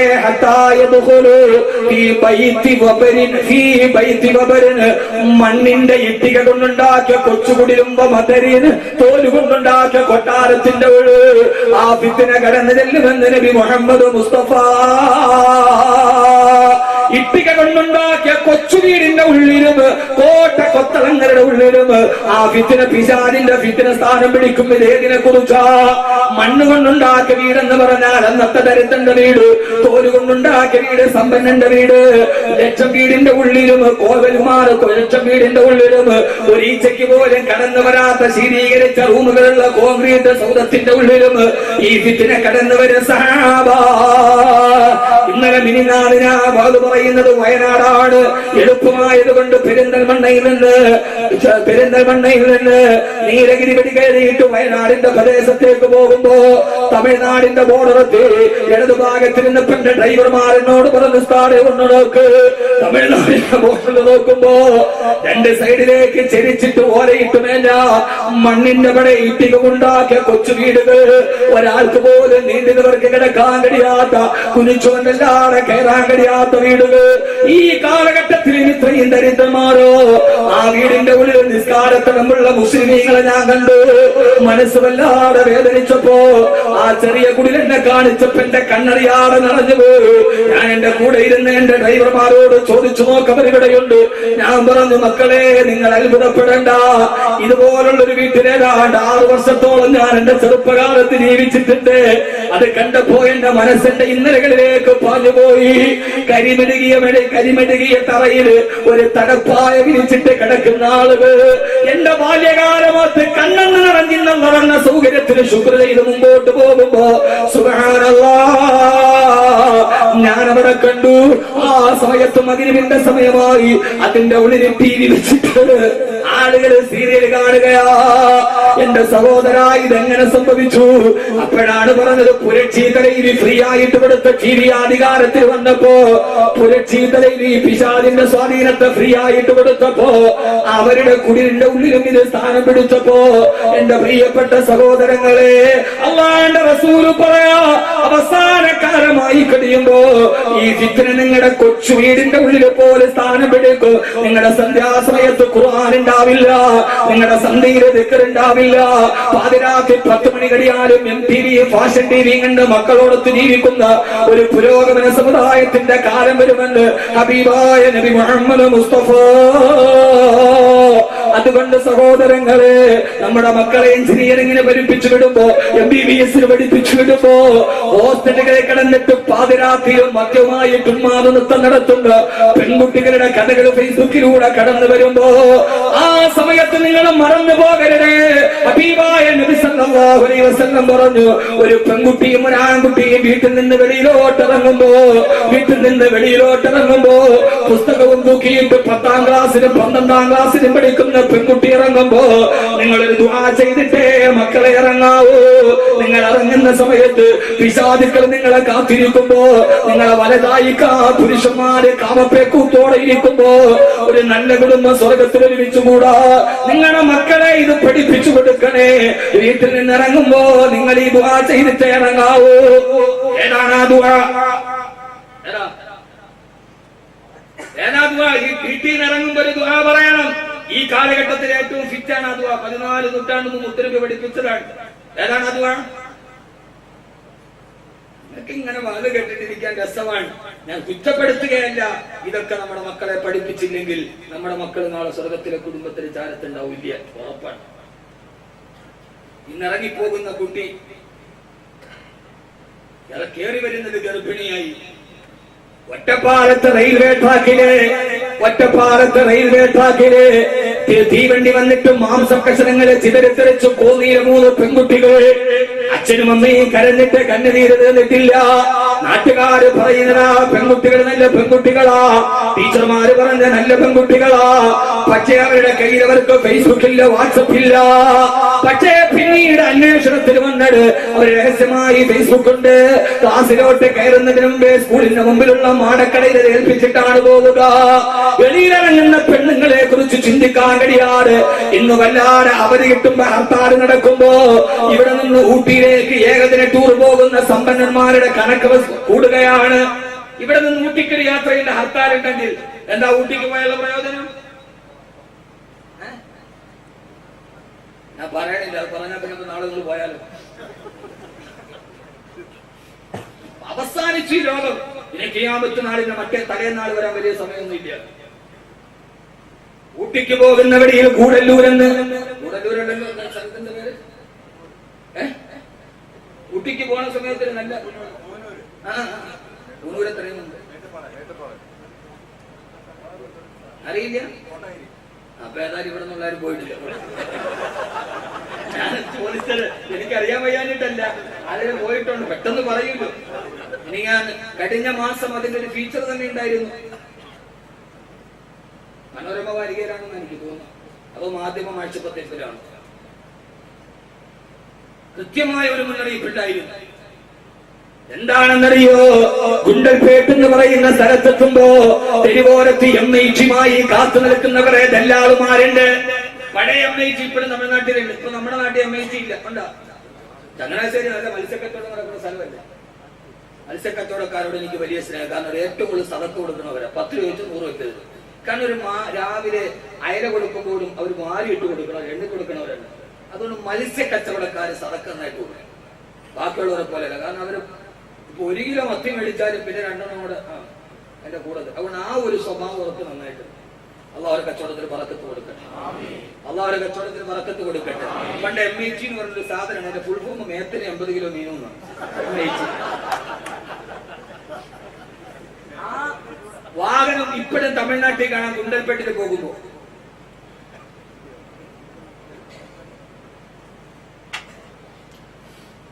ആ ഗുണ്ടൽപേട്ടിൽ പോകുമ്പോ 15 വയസ്സ് മുതൽ 25 വയസ്സ് വരെയുള്ള പെൺകുട്ടികളുടെ ഫോട്ടോ കാണിച്ച് അവിടേക്ക് വിളിച്ചു കൊണ്ടുപോകുന്ന വ്യഭിചാരത്തിന്റെ കച്ചവടം നടക്കുന്ന സ്ഥലമാതിനാണ് പറയുന്നത്. എന്തിനാ അവിടെ വ്യഭിചാരം നടക്കുന്നത്? മദ്രാസിലെയോ ചെന്നൈയിലെയോ തഞ്ചാവൂരിലോ ബസ് സ്റ്റാൻഡുകളിലോ മാംസം നിൽക്കുന്ന പച്ചവേഷകളല്ല. കേരളത്തിൽ നിന്ന് നഴ്സിംഗ് പഠിക്കാനും MBA പഠിക്കാനും പോകുന്ന തരുണീമണികളായ പെൺകുട്ടികളെ ഗ്രാമത്തിൽ നിന്ന് മാറി നഗരത്തിൽ പോകുമ്പോ നഗരത്തിനെ അടിച്ചു പൊളിക്കു വേണ്ടി സ്വന്തം ശരീരത്തെ പോലും വിൽക്കുന്ന 15 വയസ്സ് കഴിഞ്ഞു പോയ പെൺകുട്ടികളെ പോലും സുലഭമായി കിട്ടുന്ന അവിടേക്ക് കടന്നു ചെല്ലുമ്പോ കഴിഞ്ഞ ദിവസം കോട്ടയത്തുകാരനായ ഒരു ചെറുപ്പക്കാരൻ കല്യാണം ഉറപ്പിച്ചു വളമാറി. പെൺകുട്ടി ചെന്നൈയിലെ MBA വിദ്യാർത്ഥിനിയാ. കല്യാണം കഴിച്ചാലിന് പോവാൻ പറ്റില്ലല്ലോ എന്നൊത്ത് ഒടുക്കത്തെ പോക്ക് പോയി. അവിടെ പോയി 25 വയസ്സ് 18 വയസ്സുള്ള പെൺകുട്ടിയെ പറഞ്ഞുറപ്പിച്ചിട്ട് റൂമിൽ പോയപ്പോ കാത്തിരുന്ന അവന്റെ മുമ്പിലേക്ക് കടന്നു വന്നത് കഴിഞ്ഞ ആഴ്ച കോട്ടയത്തെ പള്ളിയിൽ വെച്ചവൻ വളയിട്ട് കൈമാറ്റം ചെയ്ത പെൺകുട്ടിയാ. പൊന്നുമോനെ, ഇതൊന്നും ഞാൻ വെറുതെ പറയുന്നല്ല, പ്രസംഗത്തിന്റെ കൊടുപ്പിന് വേണ്ടി പറയുന്നതല്ല. മീൻ കുട്ട ചുമന്നിട്ടും കരിങ്കല്ല് ചുമന്നിട്ടും വണ്ടി കച്ചവടം ചെയ്തിട്ടും മണ്ണാടിയിൽ 100 കിൻഡലിന്റെ ചാക്ക് ചുമന്നിട്ടും മക്കളെ വളർത്തിയിട്ട് ആ മക്കൾ നാളെ ജീവിതത്തിന്റെ ദുരന്തമായി മാറാതിരിക്കാൻ, ആ മക്കള് നിങ്ങൾക്ക് ദുഃഖങ്ങൾ സമ്മാനിക്കാതിരിക്കാൻ നിങ്ങളോട്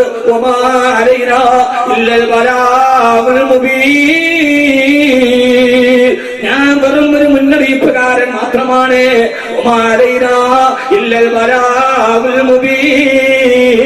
നിങ്ങളോട് എത്തിക്കരയേണ്ട ദൗത്യമുള്ളൂ.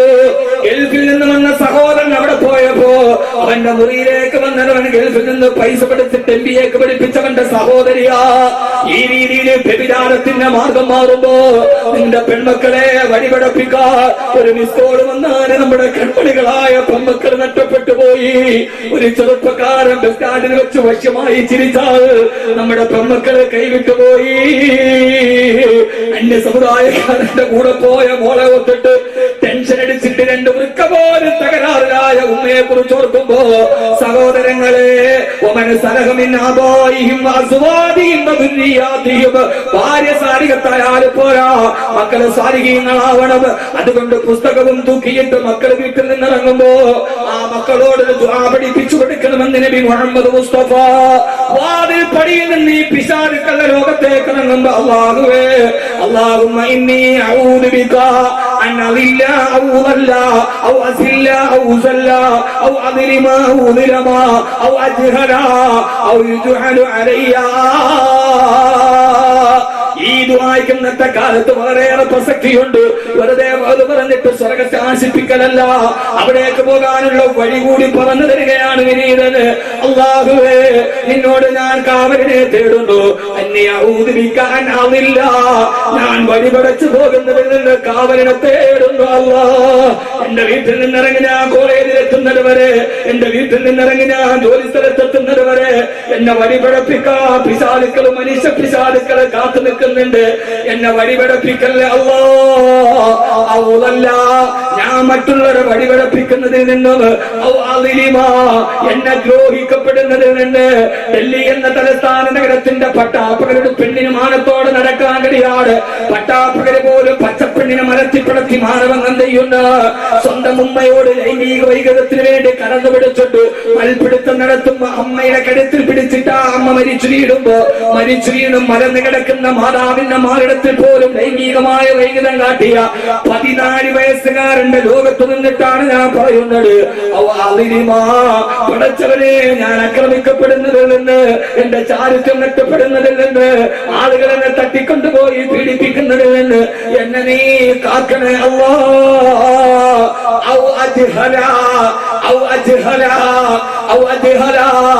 വിവരമില്ലാതെ അറിവില്ലാതെ ഞാനൊരു കെണിയിൽ പോയി വീടുന്നതിൽ നിന്ന് കാക്കണേ അല്ലാ, എന്നെ കാക്കണേ അല്ലാ. അറിവില്ലാതെ ഒരു ചെറുപ്പക്കാരന്റെ പുഞ്ചിരിയിൽ മയങ്ങി, അല്ലെങ്കിൽ ഒരു കൂട്ടുകാരിയുടെ വലയിൽ വീണ് ഞാൻ പോകുന്നതിൽ നിന്ന് കാക്കണേ അല്ലാ എന്ന് നിന്റെ മക്കളെ ദുആ ചെയ്യിപ്പിച്ചിട്ട് വേണം നീ ഇറക്കി വിടാനെന്ന് ഹബീബായ നബി മുഹമ്മദ് മുസ്തഫ സല്ലല്ലാഹു അലൈഹി വസല്ലം. ഈ ദുആ ചൊല്ലണോ വേണ്ടോ? ഇപ്പോ നിങ്ങളൊന്ന് പറയുന്ന അല്ലാഹുമ്മ ഇന്നി അഊദു ബിക അൻ അദില്ല ഔ ഉദല്ല ഔ അസില്ല ഔ ഉസല്ല ഔ അളിമ ഔ ഉമിലമ ഔ യജ്ഹല ഔ അജ്ഹല ഔ യുജ്ഹലു അലയ്യ.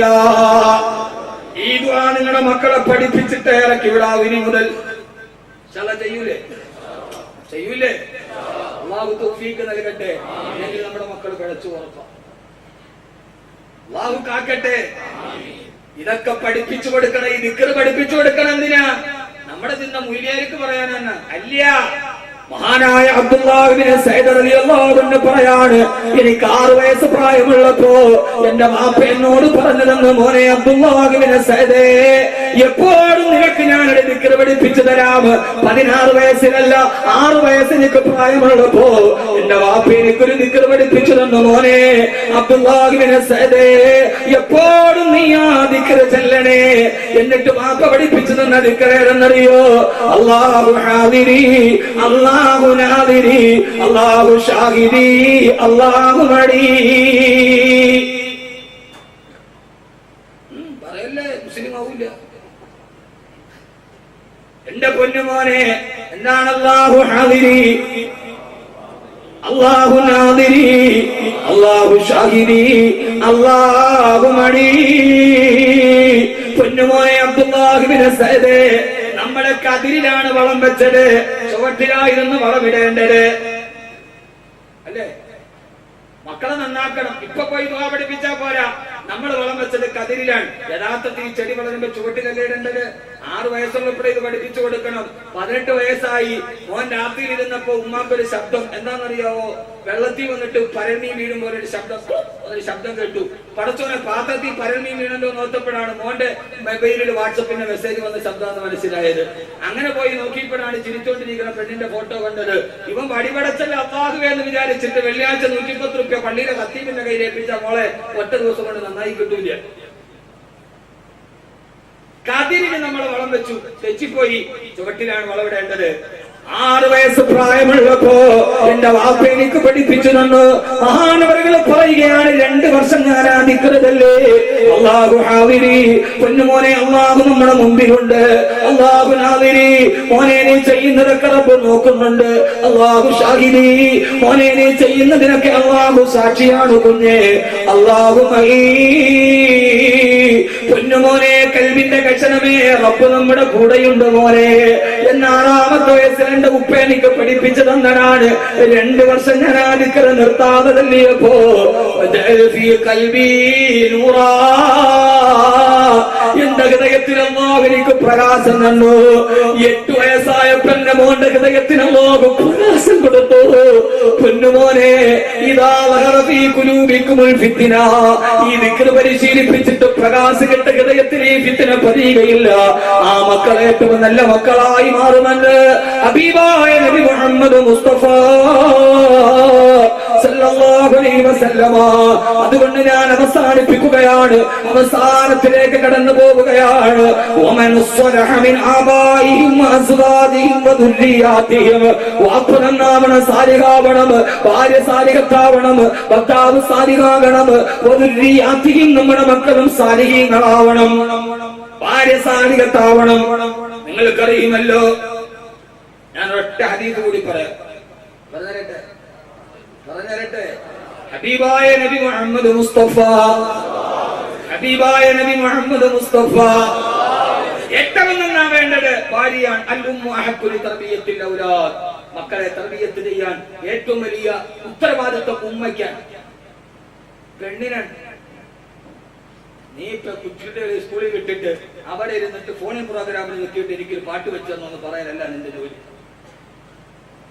എല്ലാവർക്കും അതിനകത്താണ് ഫോണി പ്രോഗ്രാം നടക്കുക. അത് ആരാണ്? ചങ്ങനാശ്ശേരി എന്നാണ് വിളിക്കണത്. എനിക്ക് ആ പുതിയ സിനിമയിലെ പാട്ടൊന്ന് വെച്ച് തരണം. ഏത് പാട്ടാണ്? ഇന്ന പാട്ട്. ആർക്കാണ്? എന്റെ പെണ്ണുപിള്ളക്ക് ഡെഡിക്കേറ്റ് ചെയ്യാനാണ്. അപ്പൊ നിങ്ങൾ എന്താ കിതയ്ക്കുന്നത്? കിതയ്ക്കാതെ സമാധാനത്തിൽ പറയും. സമാധാനത്തിൽ പറയാൻ സമയമില്ല, പള്ളിയിൽ കൗണ്ട് കൊടുക്കണം, ഞാൻ നിസ്കരിക്കാൻ പോകും. നിസ്കാരത്തിലുള്ള ഓട്ടത്തിന്റെ ഇടയിലും നമുക്കിത് നന്നായിട്ടുണ്ട്.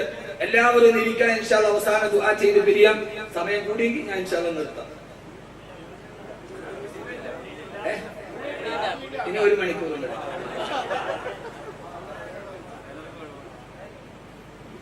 ആനയുടെ പിണ്ടം കണ്ടിട്ടുണ്ട്. ആനപ്പിണ്ടം കണ്ടിട്ടുണ്ട്. കാണുമ്പോ ആളുകൾ വാ വിളിച്ചിട്ട് പറയും, പടച്ചത് എന്താ ഇതിന്റെ വലിപ്പം, ഇത് ഇടണ പാട് ആനക്കല്ലേ അറിയാം. ആന തിന്നവർ അതിനെ കുറിച്ച് എന്തിട്ടുണ്ട്. ഈ ആന ഇത് ഇടാൻ പെടണ പാട് നിങ്ങളൊക്കെ പടപെടാന്ന് പറയുന്നുണ്ട്. വരണ്ടേ നമുക്ക്.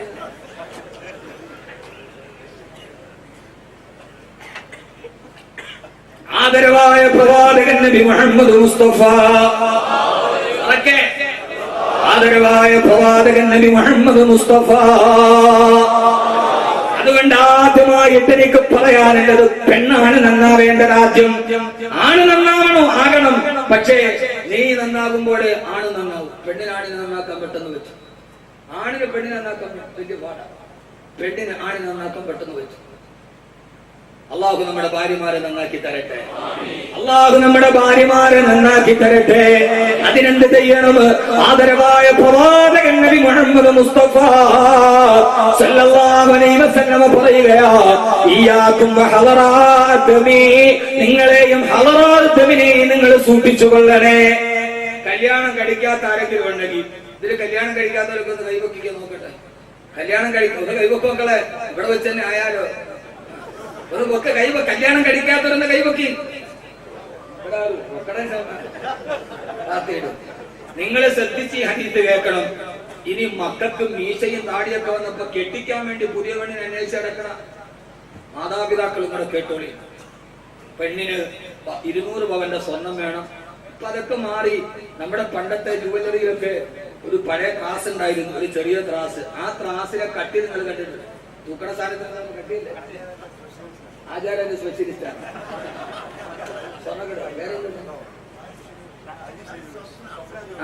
സ്വപ്നാലി പോലെ. ഓ ഓ ഓ നമ്മുടെ മാഷാ അല്ലാഹ്. എന്റെ വളരെ അടുത്ത സുഹൃത്താണ് സിറാജീസ. ആ സ്വപ്നം അങ്ങാണ്ട് പറഞ്ഞൊരു ഓർമ്മ. അള്ളാഹു അദ്ദേഹത്തിന് ആഫിയത്തും ആരോഗ്യവും നൽകി അനുഗ്രഹിക്കണം. കാണാൻ പോണത് എന്റെ വളരെ അടുത്ത അല്ല. അതിനല്ലേ തെറ്റിദ്ധരിക്കല്ലേ. ഞാൻ അദ്ദേഹത്തെ കണ്ടിട്ട് ഒത്തിരി നാളായി.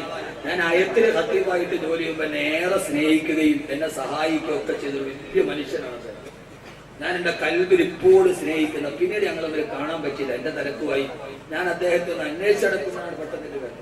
എന്റെ വളരെ അടുത്താണ്. ഞാൻ ഹൃദയം കൊണ്ട് വളരെയേറെ സ്നേഹിക്കുന്ന ഒരാളാണ്. അള്ളാഹു അദ്ദേഹത്തിന് ആഫിയത്ത് സന്തോഷം നൽകട്ടെ. അദ്ദേഹത്തിന്റെ വിവരം അറിയാൻ പറ്റില്ല.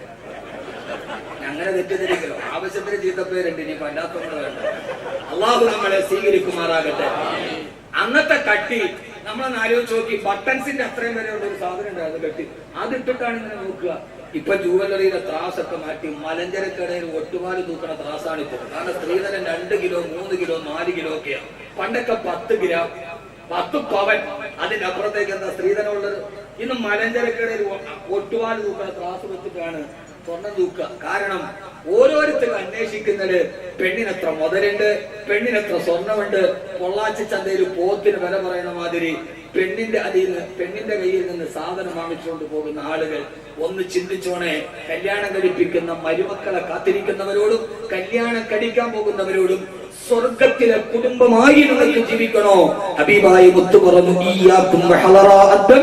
നിങ്ങൾ ഹദറാഇദ്ദിനെ സൂക്ഷിച്ചു കൊള്ളണേ.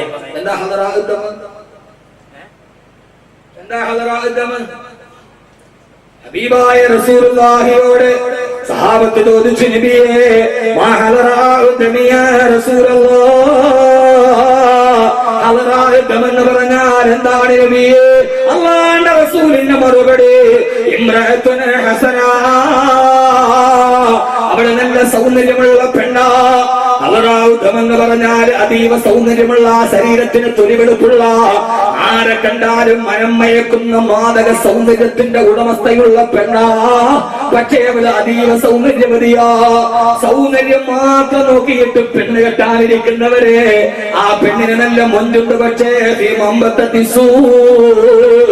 മോശമായ അവസ്ഥയിൽ ജനിച്ചു വളർന്ന, മോശമായ സാഹചര്യത്തിൽ വളർന്നു വന്ന, തലമറക്കാതെ വളർന്നു വന്ന, ഔറത്ത് മറക്കാതെ വളർന്നു വന്ന, ഇസ്ലാമിക വിരുദ്ധമായ സംസ്കാരത്തിൽ നടന്നു വന്ന, സുബഹി നിസ്കരിക്കാത്ത, ബാങ്ക് വിളിച്ചാൽ പള്ളിയിൽ നിസ്കരിക്കാൻ വരാത്ത ആൺകുട്ടികളും, ബാങ്ക് വിളിച്ചാൽ നിസ്കരിക്കാതെ പാതിരാ സമയത്ത് പഞ്ചനക്ഷത്ര ഹോട്ടലിന്റെ പുറംമൂടിലൂടെ നടക്കുന്ന ആധുനികതയുടെ പെൺകുട്ടികളാ. ആ പെണ്ണുങ്ങൾ നിങ്ങളെ വിവാഹം ചെയ്യരുത്. അങ്ങനെ വിവാഹം ചെയ്ത് അവര് നിങ്ങളുടെ വീട്ടിലേക്ക് ഭാര്യയായി വന്നാൽ, അങ്ങനെ ഒരു സൗന്ദര്യം മാത്രമുള്ള ദീനില്ലാത്തൊരു പെണ്ണ് നിന്റെ വീട്ടിലേക്ക് വന്നാൽ, അതോടെ നിന്റെ കുടുംബത്തിന്റെ വെളിച്ചം കെട്ടുപോകും. അവർ നിന്റെ ജീവിതത്തിന്റെ വെളിച്ചം കെടുത്തി കളയും. അതുകൊണ്ട് സൗന്ദര്യം മാത്രം ആഗ്രഹിച്ചിട്ട് ഹദറാഅത്തമായ പെണ്ണുങ്ങളെ വിവാഹം ചെയ്യരുത്. ആ കുടുംബത്തെ നാളെ സ്വർഗത്തിൽ ഒരുമിച്ച് കൂടാൻ അവർ സമ്മതിക്കില്ല. അതുകൊണ്ടാണല്ലോ പാതിരാത്രിയുടെ നിശബ്ദതയിൽ മഹാനായ ഉമർ റളിയല്ലാഹു അൻഹു നടന്നു പോകുമ്പോ കുടിലിന്റെ ഉള്ളിൽ നിന്ന് സംസാരം കേൾക്കുന്ന, മോളെ പാലിൽ വെള്ളം ചേർക്കുമോളെ. മോള് പറഞ്ഞു, ഇല്ല ഉമ്മ, പാലിൽ വെള്ളം ചേർക്കില്ല. മോളെ ഉമർ കാണില്ല മോളെ, ഉമർ ഉറക്കത്തിലല്ല മോള്. പാതിരാ സമയത്ത് ഉമർ റളിയല്ലാഹു അൻഹു ഖലീഫയായിരിക്കുമ്പോ പാലിൽ വെള്ളം ചേർക്കാൻ പറഞ്ഞപ്പോ ഉമർ ഉറങ്ങിയാലും ഇദാ കാന ഉമറു നായിമൻ ഫറബ്ബു ഉമറു യഖ്ലാ, ഉമർ ഉറങ്ങിയാലും ഉമറിന്റെ റബ്ബുറങ്ങില്ലല്ലോ ഉമ്മ എന്നൊരു പെണ്ണ് മറുപടി പറഞ്ഞത് കേട്ടു. ദേശപ്രസന്നനായി നടന്നു വന്ന ഉമർ റളിയല്ലാഹു അൻഹു ആ വീടിന് അടയാളം വെച്ചിട്ട് തീർന്നിട്ടില്ല. ഈ ചരിത്രം നിങ്ങൾ കേട്ടിട്ടുണ്ട്. പിറ്റേ ദിവസം രാവിലെ സുബഹി നിസ്കാരം കഴിഞ്ഞ് ഖലീഫയായ നാട് ഭരിക്കുന്ന ഉമർ ആ കുടിലെത്തിയിട്ട് വാതിൽ മുട്ടിയപ്പോ വാതിൽ തുറന്ന ഉമ്മ പെട്ടി തിരിച്ചുകൊണ്ട് ഉമറിനെ കണ്ടപ്പോ വാതിൽ പുറത്തു അതികായനായ ഉമർ റളിയല്ലാഹു അൻഹു നിൽക്കുകയാ. പേടിച്ചു വിറച്ചു പോയി. ആരാ നിൽക്കുന്നതാരാ? കിസ്റാ ഭരിക്കും കൈസറും നേട്ടുന്നതാ, മിസ്റ് മുഖൗഖിസ് കേട്ടുടൻ വിറയ്ക്കുന്നതാ. കിടുകിടാവിറപ്പിക്കുന്ന കിസ്റയെ കിടുകിടാവിറപ്പിച്ച അധികായനും ആയോധനാ വിദഗ്ധനുമായ ഉമർ റളിയല്ലാഹു അൻഹുവിനെ കണ്ട പെൺകുട്ടി ഓടി വന്ന് ഞെട്ടിത്തെറിച്ചു നിൽക്കുമ്പോ ഉമർ റളിയല്ലാഹു അൻഹു ചോദിച്ചു, മോളെ നീ ഉമറിന്റെ കൂടെ വരുന്നു മോളെ? പാലിൽ വെള്ളം ചേർത്തതിന്റെ പേര്, വിസമ്മതിച്ചതിന്റെ പേര് ഉമ്മയടക്കം കൊണ്ടുപോകാനാണ് കരുത്. ആ പെണ്ണ് ഞെട്ടിത്തെറിച്ചു നിൽക്കുമ്പോ ഉമർ റളിയല്ലാഹു അൻഹു ചോദിച്ചത്, മോളെ നീ ഉമറിന്റെ വീട്ടിലേക്ക് വരുന്നോ? തന്റെ മകനായ നാഫി റളിയല്ലാഹു തആല അൻഹുവിന് ആ പെൺകുട്ടിയെ വിവാഹം ചെയ്തു കൊടുത്ത് ചെറ്റക്കുടലിൽ പടച്ചറപ്പിനെ പേടിച്ചിട്ട് പാതിരാത്രിയിൽ പാലിൽ വെള്ളം ചേർക്കാട് പടച്ചറപ്പിനെ പേടിച്ച് പെണ്ണിനെ തന്നെ മരുമകളായി വീട്ടിലേക്ക് വിളിച്ചു വന്നപ്പോ ഉമർ റളിയല്ലാഹു തആല ചിന്തിച്ചതെന്താ? തന്റെ മകനായ നാഫി 10 വർഷക്കാലം ഈ പെണ്ണിന്റെ കിടപ്പറയിൽ വന്നില്ലെങ്കിലും പാതിരാത്രി അല്ലാഹുവിനെ പേടിച്ചിട്ട് പാലിൽ വെള്ളം ചേർക്കാൻ സമ്മതിച്ച പെണ്ണ് 10 വർഷമായി തന്റെ ഭർത്താവ് അകന്നു നിന്നാലും തന്റെ ഭർത്താവിന്റെ അമാനത്തായ കടപ്പുറയിൽ പരപുരുഷന് സാന്നിധ്യം കൊടുക്കില്ലെന്ന് റളിയല്ലാഹു അൻഹു ഉറപ്പാ. അതുകൊണ്ടാണ് പാലിൽ വെള്ളം ചേർക്കാത്ത പെണ്ണിനെ മരുമകളായി സ്വീകരിച്ചതെങ്കിൽ എന്റെ സഹോദര സഹോദരി, അല്ലാഹു നമുക്ക് നൽകുന്ന ഏറ്റവും വലിയ ഭാഗ്യമാണ്, ഏറ്റവും വലിയ ഭാഗ്യമാണ്. നമ്മുടെ മക്കളെ പ്രസവിച്ചു തരുന്ന, നമ്മളില്ലാത്ത സമയത്ത് നമ്മുടെ മക്കളെ വളർത്തി തരുന്ന ഭാര്യ. നിങ്ങൾക്ക് നീമല്ലോ പാരാവാരം പോലെ പരന്നു കിടക്കുന്ന ചുട്ടുകൊള്ളുന്ന മണലാരണ്യത്തിൽ കൈപ്പിടിയിൽ കിടന്ന് പിഞ്ഞു പെയ്തൊരു പൊട്ടിക്കരയുമ്പോ ഒരു വിദൂരമായ മനുഷ്യവാസത്തിന്റെ വിദൂരമായ സാധ്യത പോലുമില്ലാത്ത ജനകളികളുടെ സാന്നിധ്യം നിർവഹിക്കാൻ കഴിയാത്ത മരുഭൂമിയിൽ പ്രിയപ്പെട്ട ഭർത്താവ് മരുഭൂമിയിലൂടെ മറുഭാഗത്തേക്ക് മാഞ്ഞു പോകുമ്പോ കടത്തുവെള്ളം തുഴഞ്ഞു പോകുന്ന വഞ്ചക്കാരെ കടത്തുവെള്ളം തുഴഞ്ഞു മറുകരയിലേക്ക് മാഞ്ഞു പോകുന്നത് വരെ നോക്കി നിൽക്കുന്ന യാത്രക്കാരുടെ പോലെ തന്റെ ഭർത്താവ് കണ്ണിൽ നിന്ന് മാഞ്ഞു പോകുമ്പോ പിഞ്ചു പൈതൽ കയ്യിൽ പിടിച്ചിട്ട് ദാഹജലത്തിന് വേണ്ടി കൈകാലിട്ടടിക്കുമ്പോ പ്രിയപ്പെട്ട പൈതലിന്റെ വായിലേക്ക് ഒരു തുള്ളി വെള്ളം കൊടുക്കാൻ പോയടാ. ഈ ചരിത്രത്തിന്റെ ഗുണപാഠത്തിലേക്ക് നമ്മൾ ചിന്തിച്ചിട്ടില്ല. നമ്മളെല്ലാ ബലിപ്പെരുന്നാളിനെ കേൾക്കാറുണ്ട്. അവസാനം തന്റെ ഉപ്പായ കണ്ടപ്പോ മാറി നിന്നില്ല, ഓടി വന്നിട്ട് ഉപ്പാനെ കെട്ടിപ്പിടിച്ചിട്ട് കവളത്തോട്ട് ചേർന്ന് നിൽക്കുമ്പോ ഏറ്റവും വലിയ ബെസ്റ്റ് സെല്ലറായ ആട് ജീവിതം എഴുതിയ പ്രവാസികളുടെ ജീവിതം എഴുതിയ കഥയിലൊരു കഥ പറയുന്നുണ്ട്. ഭർത്താവ് ഗൾഫിലേക്ക് പോയി 10 വർഷമായിട്ട് വരാൻ കഴിഞ്ഞില്ല. ഷുഗർ പിടിച്ച് ഡയബറ്റീസ് പിടിച്ചു ഭർത്താവ് മെലിഞ്ഞ് എല്ലും തോലുമായി. 10 വർഷം കഴിഞ്ഞിട്ട് ആരോ പൈസ കൊടുത്ത് കയറ്റിയടിച്ച് വീട്ടിൽ വന്നപ്പോ എനിക്കാ പാകത്തിൽ നിന്ന മകനെന്ന് 10 വയസ്സുകാരൻ മുറ്റത്ത് കളിക്കുന്നുണ്ട്. പട്ടിണി കോലം പോലെ വാപ്പ് വന്ന് നിന്നപ്പോ ഓടി വീട്ടിലേക്ക് പോയിട്ട് മകൻ പറഞ്ഞു, ഉമ്മ ഒരു യാചകൻ വീടിന്റെ മുമ്പിൽ വന്ന് നിൽക്കുന്നുണ്ട്. ഉമ്മ ഓടി വന്ന് നോക്കുമ്പോ ആരോഗ്യജനകാത്രനായി ഗൾഫിൽ പോയിട്ട് ആടിനെ മേച്ച് ജീവിച്ച് ക്ഷീണിച്ചു വന്ന പിതാവാണ്. മകനെ നോക്കിയിട്ട് പറഞ്ഞു, മോനെ ഇത് യാചകനല്ല, നിന്റെ ഉപ്പയാന്ന് പറഞ്ഞു കൊടുക്കുമ്പോ വികാര തീവ്രമായ രംഗൻ നോവലിസ്റ്റ് അവിടെ എഴുതി വെക്കുന്നുണ്ട്. ആ മോൻ നല്ല നിഷ്കളങ്കത്തോടെ എല്ലെന്തോരുമായി നിൽക്കുന്ന വാപ്പയെ നോക്കിയിട്ട് അന്ന് വീടിന്റെ ചുവരില് വാപ്പ ഗൾഫിന് പോയപ്പോ എടുത്ത സമയത്തെടുത്ത ചുവന്ന തൊടുതൊടുത്തുള്ള നല്ല സുന്ദരമായ മുഖമുള്ള വാപ്പയുടെ ഫോട്ടോ ചുവരിൽ നിൽക്കുന്നുണ്ട്.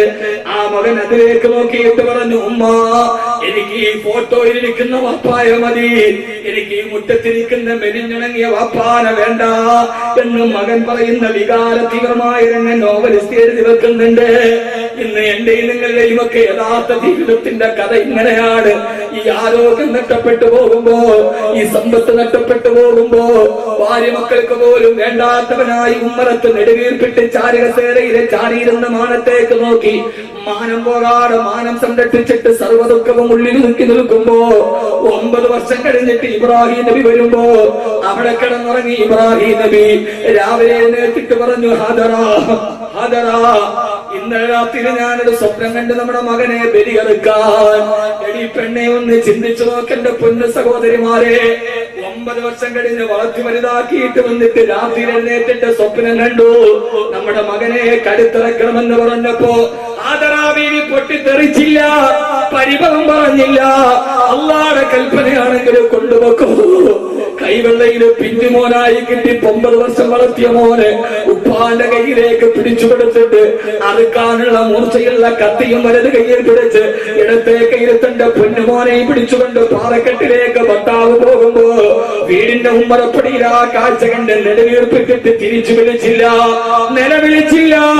പാറക്കല്ലിൽ കൊണ്ടുപോയി മരത്തിൽ കിടത്തിയിട്ട് കത്തിയെടുത്തിട്ട് മോന്റെ കരുത്തിലേക്ക് വെക്കുമ്പോ ആ മോനോ ഇതാണ് ഒരു ഭാര്യയും ഭർത്താവും മക്കളും മനസ്സരഹമിൻ ആബായിയും അസ്വാദിയും വദുരിയാതിയും, ഒരു ഭാര്യ ഒരു വാപ്പ ഒരു മകൻ. അവസാനം അതിന്റെ ഒരു പരിപൂർണ കഥ ഞാൻ പറഞ്ഞു തരികയോ. മരന്ന് കിടന്നിട്ട് വാപ്പ മൂർച്ചയുള്ള പിച്ചാത്തി തന്റെ കരുത്തിലേക്ക് വെക്കുമ്പോ വാപ്പ അറുക്കുന്നതിന് മുമ്പ് ഒരു കാര്യം പറയാനുണ്ട്. എന്താണ് മോനെ, എന്നെ ഇങ്ങനെ നിങ്ങളുടെ മുഖത്തിന് നേരെ മരത്തിയിട്ടിട്ട് നിങ്ങൾ എന്റെ കരുത്തിറക്കരുത് വാപ്പ. എന്താ ഇസ്മായിലേ, എന്റെ മുഖത്തേക്ക് നോക്കിയിട്ട് നിങ്ങൾ മൂർച്ചയുള്ള കത്തി എന്റെ കരുത്തിൽ വെക്കുമ്പോ ആ വേദന കണ്ടെന്റെ കണ്ണിലൂടെ കണ്ണുനീരൊടുകുമ്പോ അത് കണ്ടു നിൽക്കാൻ എന്റെ ഉപ്പയ്ക്ക് കഴിയില്ല ഉപ്പ. എന്റെ മുഖ മുഖത്ത് നോക്കിയിട്ട് അല്ലാഹുവിന്റെ കൽപ്പന നിറവേറ്റാൻ നിങ്ങൾക്ക് കഴിയില്ല.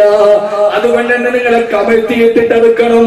രണ്ടാമതെന്റെ കയ്യും കാലും നല്ല കാട്ടുവള്ളി കൊണ്ട് നന്നായിട്ട് ബന്ധിക്കണം. എന്റെ ഇസ്മായിലെ കഴുത്തിലേക്ക് കത്തിവെച്ചിട്ട് മാംസം മുറിഞ്ഞ് ഞരമ്പുകൾ മുറിയുമ്പോ വേദന കൊണ്ട് മകനിങ്ങനെ കയ്യും കാലിട്ടടിച്ച് ഈ പാറക്കെട്ടിൽ പിടയുമ്പോ എന്റെ കയ്യും കാലും വിട്ടടിക്കുന്നത് കണ്ടാൽ എന്റെ വാപ്പാടെ ഹൃദയം പതറിപ്പോകും വാപ്പാ. അപ്പോ പിന്നെ അല്ലാഹുവിന്റെ കൽപ്പന നിങ്ങൾക്ക് പൂർത്തീകരിക്കാൻ കഴിയില്ല. അല്ലാഹുവിന്റെ കൽപ്പന പൂർത്തീകരിച്ചില്ലെങ്കിൽ എനിക്കും ഉപ്പാക്കും ഉമ്മാക്കും സ്വർഗത്തിൽ പോവാൻ കഴിയില്ല. അതുകൊണ്ട് എന്റെ കയ്യും കാലും നന്നായിട്ട് കെട്ടിമുറിക്കണേ. മൂന്നാമത് പറഞ്ഞു, ഉപ്പാ അങ്ങനെ എന്റെ കരുത്തറത്ത് കഴിഞ്ഞാൽ എന്റെ രക്തം പുരണ്ട കുപ്പായം എന്റെ ഉമ്മാനെ കാണിക്കരുത് ഉപ്പ. എന്റെ ഉമ്മാക്ക് സഹിക്കാൻ കഴിയില്ല. എന്റെ ഉമ്മാക്ക് ഒരിക്കലും സഹിക്കാൻ കഴിയില്ല. സഹോദരങ്ങളെ, ഒരു വേള നിങ്ങളെ ചിന്തിച്ചു നോക്ക്. 9 വർഷം കഴിഞ്ഞ് തിരിച്ചു വരുമ്പോ കത്തിയെടുത്ത് കഴുത്തിലേക്ക് വെക്കുമ്പോൾ ഉപ്പാന്ന് വിളിച്ച പൊന്നുമോനെ ഇബ്രാഹിം നബിക്ക് കൊടുത്തതാരാ? ആ 9 വർഷക്കാലം മരുഭൂമിയിൽ ഇരുന്നു കൊണ്ട് ദുരിതത്തിന്റെ ജീവിതം നയിക്കുമ്പോ ഓരോ പ്രാവശ്യവും ഭക്ഷണം വിളമ്പി കൊടുക്കുമ്പോ പൊന്നുമോനെ ഇസ്മായിലെ, എന്റെ വാപ്പ പലസ്തീനിലേക്ക് പോയത് അല്ലാഹുവിന്റെ തൃപ്തിക്ക് വേണ്ടിയാണ്, നമ്മളെ സ്വർഗത്തിലേക്ക് കൊണ്ടുപോകാനാണ്. വാപ്പ ഇല്ലാത്ത സമയത്ത് വാപ്പയുടെ കട്ടപ്പാടിനെ പറഞ്ഞു പഠിപ്പിച്ചു കൊടുത്ത ഇസ്മായിൽ നബിയെ പഠിപ്പിച്ചു കൊടുത്ത ഹാജറ ബീവിയാ അതേപോലെ മോനെ സമ്മാനിച്ചതെങ്കിലും എന്റെ പ്രിയപ്പെട്ട ചെറുപ്പക്കാരാ, നമ്മളില്ലാത്ത സമയത്ത് ഗൾഫിൽ കിടന്ന് കഷ്ടപ്പെടുമ്പോ നമ്മുടെ വീട്ടിൽ നിന്ന് രാവിലെ ഇറങ്ങി പോകുമ്പോ രാവിലെയും ഉച്ചക്കും വൈകുന്നേരവും നമ്മുടെ പൊന്നുമക്കൾക്ക് ചോറ് വിളമ്പി കൊടുക്കുമ്പോ ആ സമയത്ത് ആദ്യത്തെ പിടിയെടുത്ത് വാരി കൊടുക്കുമ്പോ പൊന്നുമക്കളെ, നിങ്ങളുടെ വാപ്പ ചങ്ങനാശ്ശേരി ചന്തയിലെ കിണ്ടൽ ചാക്ക് ചുമന്നിട്ട് കൊണ്ടുവരുന്ന വേർപ്പിന്റെ പണമാണിത്. നിങ്ങളുടെ വാപ്പ ലാഭകരില്ലാതെ ചങ്ങനാശ്ശേരിയിൽ 3 ചക്രത്തിന്റെ മകളുടെ ജീവിതത്തിന്റെ ഭാരം കേട്ട് വാപ്പ ഓട്ടോറിക്ഷ ഓടിച്ചിട്ട് കൊണ്ടുവരുന്ന പൈസയാണ് മക്കളെ. നിങ്ങളുടെ വാപ്പ മത്സ്യക്കച്ചവടം നടത്തി ഈ പൊരുവെയിലത്ത് ചങ്ങനാശ്ശേരിയിലൂടെ നടന്നു പോയിട്ട് കിട്ടിയ പൈസയാണിത് മക്കളെ. നിങ്ങളുടെ വാപ്പ ഗൾഫിൽ കിടന്നിട്ട് പൊരുവെയിലത്ത് 2 നേരം ഭക്ഷണം കഴിച്ചിട്ടാണ് നമുക്ക് 3 നേരം ഭക്ഷണം തരുന്നതെന്ന്. വാപ്പയില്ലാത്ത സമയത്ത്, നമ്മളില്ലാത്ത സമയത്ത് നമ്മളെ കുറിച്ചും മക്കളോട് പറഞ്ഞു കൊടുത്തിട്ട് വളർത്തുന്നൊരു ഭാര്യക്കല്ലാതെ അങ്ങനെ ഒരു ഭാര്യ അല്ലാഹു നമുക്ക് നൽകിയാൽ വൽമലായികത്തു യദ്ഖുലൂന അലൈഹിം മിൻ കുല്ലി ബാബ്, നാളെ സ്വർഗ്ഗത്തിന്റെ വാതിലിലൂടെ നമുക്ക് സലാം പറയുന്ന കുടുംബ ജീവിതം അല്ലാഹു സ്വർഗ്ഗത്തിൽ തരുമെങ്കിൽ അല്ലാഹുവേ ഞങ്ങളുടെ ഭാര്യമാരെ നീ അങ്ങനെ ആക്കണേ അല്ലാഹ്, നീ അങ്ങനെ ആക്കണേ അല്ലാഹ്, നീ അങ്ങനെ ആക്കണേ അല്ലാഹ്. ഇനിയും ഈ വിഷയവുമായി ബന്ധപ്പെട്ട് ധാരാളം കാര്യങ്ങൾ ചർച്ച ചെയ്യാനുണ്ട് ഇൻഷാ അല്ലാഹ്. ഭാര്യയും ഭർത്താവും പരലോകത്ത് കണ്ടുമുട്ടുന്ന സംഭവം ഖുർആൻ പറയുന്നുണ്ട്, ഓടുന്ന സമയം ഖുർആൻ പറയുന്നുണ്ട്. അതൊക്കെ ഇതിന്റെ ഒരു 2ാം ഭാഗമായിട്ട് പിന്നീട് നമുക്ക് എപ്പോഴെങ്കിലും പറയാം.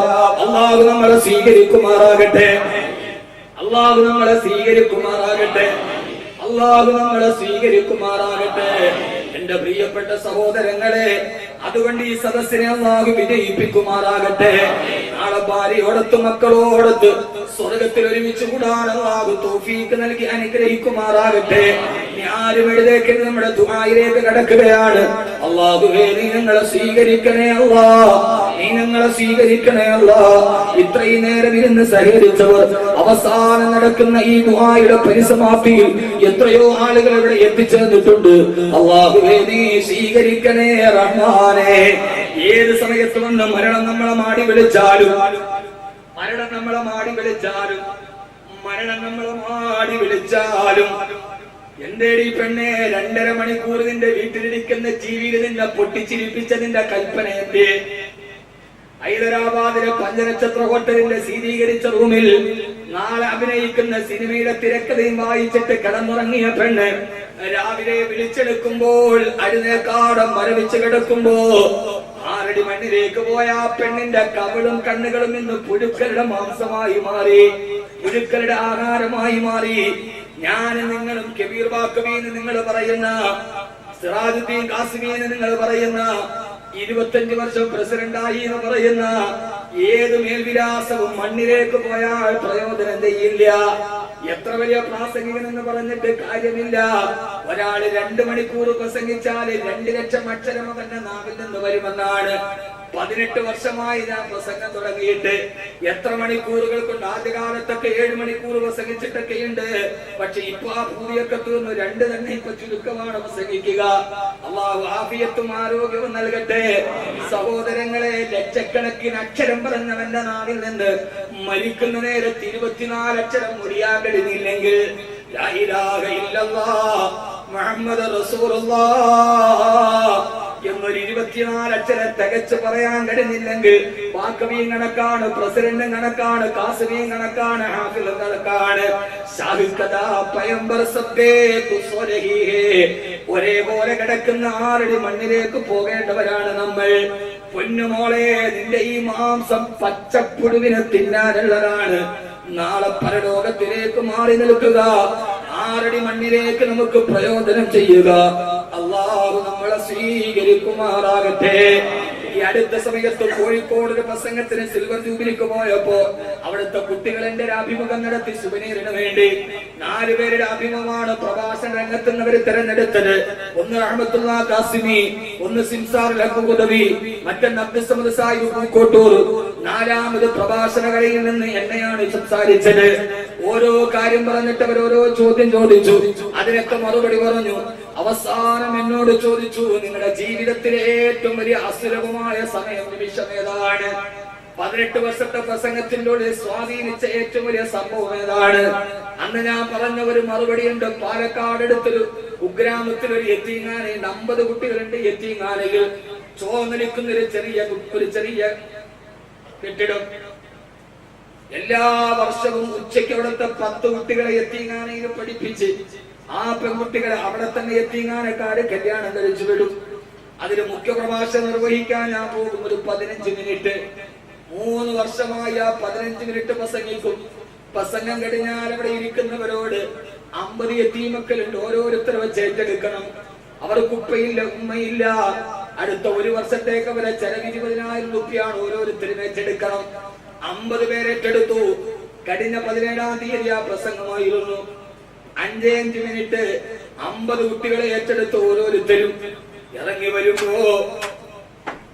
വരുമ്പോ യതീമീങ്ങളായ 5 കുട്ടികൾ എന്റെ ചുറ്റു വന്നിട്ട് പറഞ്ഞു, ബാക്കമുസ്താദ് അടുത്ത വർഷവും വരുമോ? കാറിലേക്ക് കയറുകയാണ്. ഞാൻ ചോദിച്ചു, എന്തേ മക്കളെ, അടുത്ത വർഷം നിങ്ങൾ വന്നില്ലെങ്കിൽ ഞങ്ങൾക്ക് അടുത്ത 1 വർഷത്തേക്കുള്ള ഭക്ഷണം തരാൻ ഞങ്ങൾക്ക് ഉപ്പയില്ല, ഞങ്ങൾക്ക് ഉമ്മയില്ല. ഉസ്താദ് അത് പറഞ്ഞു, 1 വർഷത്തെ ചെലവേൽപ്പിക്കുന്നത് കൊണ്ടാണ് 1 വർഷത്തെ നിങ്ങളുടെ ഭക്ഷണം കഴിഞ്ഞു പോകുന്നത്. ആ കുട്ടികളുടെ മനസ്സിലെ ആത്മാർത്ഥത കണ്ടപ്പോ ഫേസ്ബുക്കിലൂടെ പറയുന്നതൊക്കെ മറന്നുപോയി. റബ്ബേ, ഇനിയും അത് പറയണമെന്ന് തോന്നി. ജീവിതത്തിലെ ഏറ്റവും നല്ല മുഹൂർത്തങ്ങൾ ഇതാണ്. പലപ്പോഴും യതീമീങ്ങളായ മക്കൾ വന്നിട്ട് ഉസ്താദെ വകൽ പറഞ്ഞ് പിരിച്ചത് കൊണ്ടാണ് വാപ്പയില്ലാത്ത ഉമ്മയില്ലാത്ത ഞങ്ങൾക്ക് കല്യാണം നടന്നത്. അൽഹംദുലില്ലാഹ്, നാളെ മരിച്ചാലും മായാത്ത സദക്കകളും മുദ്രകളും അതാണ്. ഈ സദസ്സിൽ നിന്നൊരു 3 പെൺകുട്ടികളുടെ വിവാഹം നടത്തണമെന്ന് സംഘാടകരെ തീരുമാനിച്ചിട്ടുണ്ട്. അഗതികളായ, അനാഥകളായ, നിരാലംബരായ, നിരാശ്രയരായ, അവർക്ക് ആങ്ങളമാരില്ല, അവർക്ക് ഉപ്പമാരില്ല, അവർക്ക് താങ്ങാൻ ആരുമില്ല. അവരാരുമില്ലാത്തോർ, ആലംബമില്ലാത്തോർ, അവരുടെ ദുഃഖങ്ങൾ ആരറിയാൻ. അവരത്താഹീനന്മാർ, ആലംബഹീനന്മാർ, അവരുടെ സങ്കടമാരു കേൾക്കാൻ.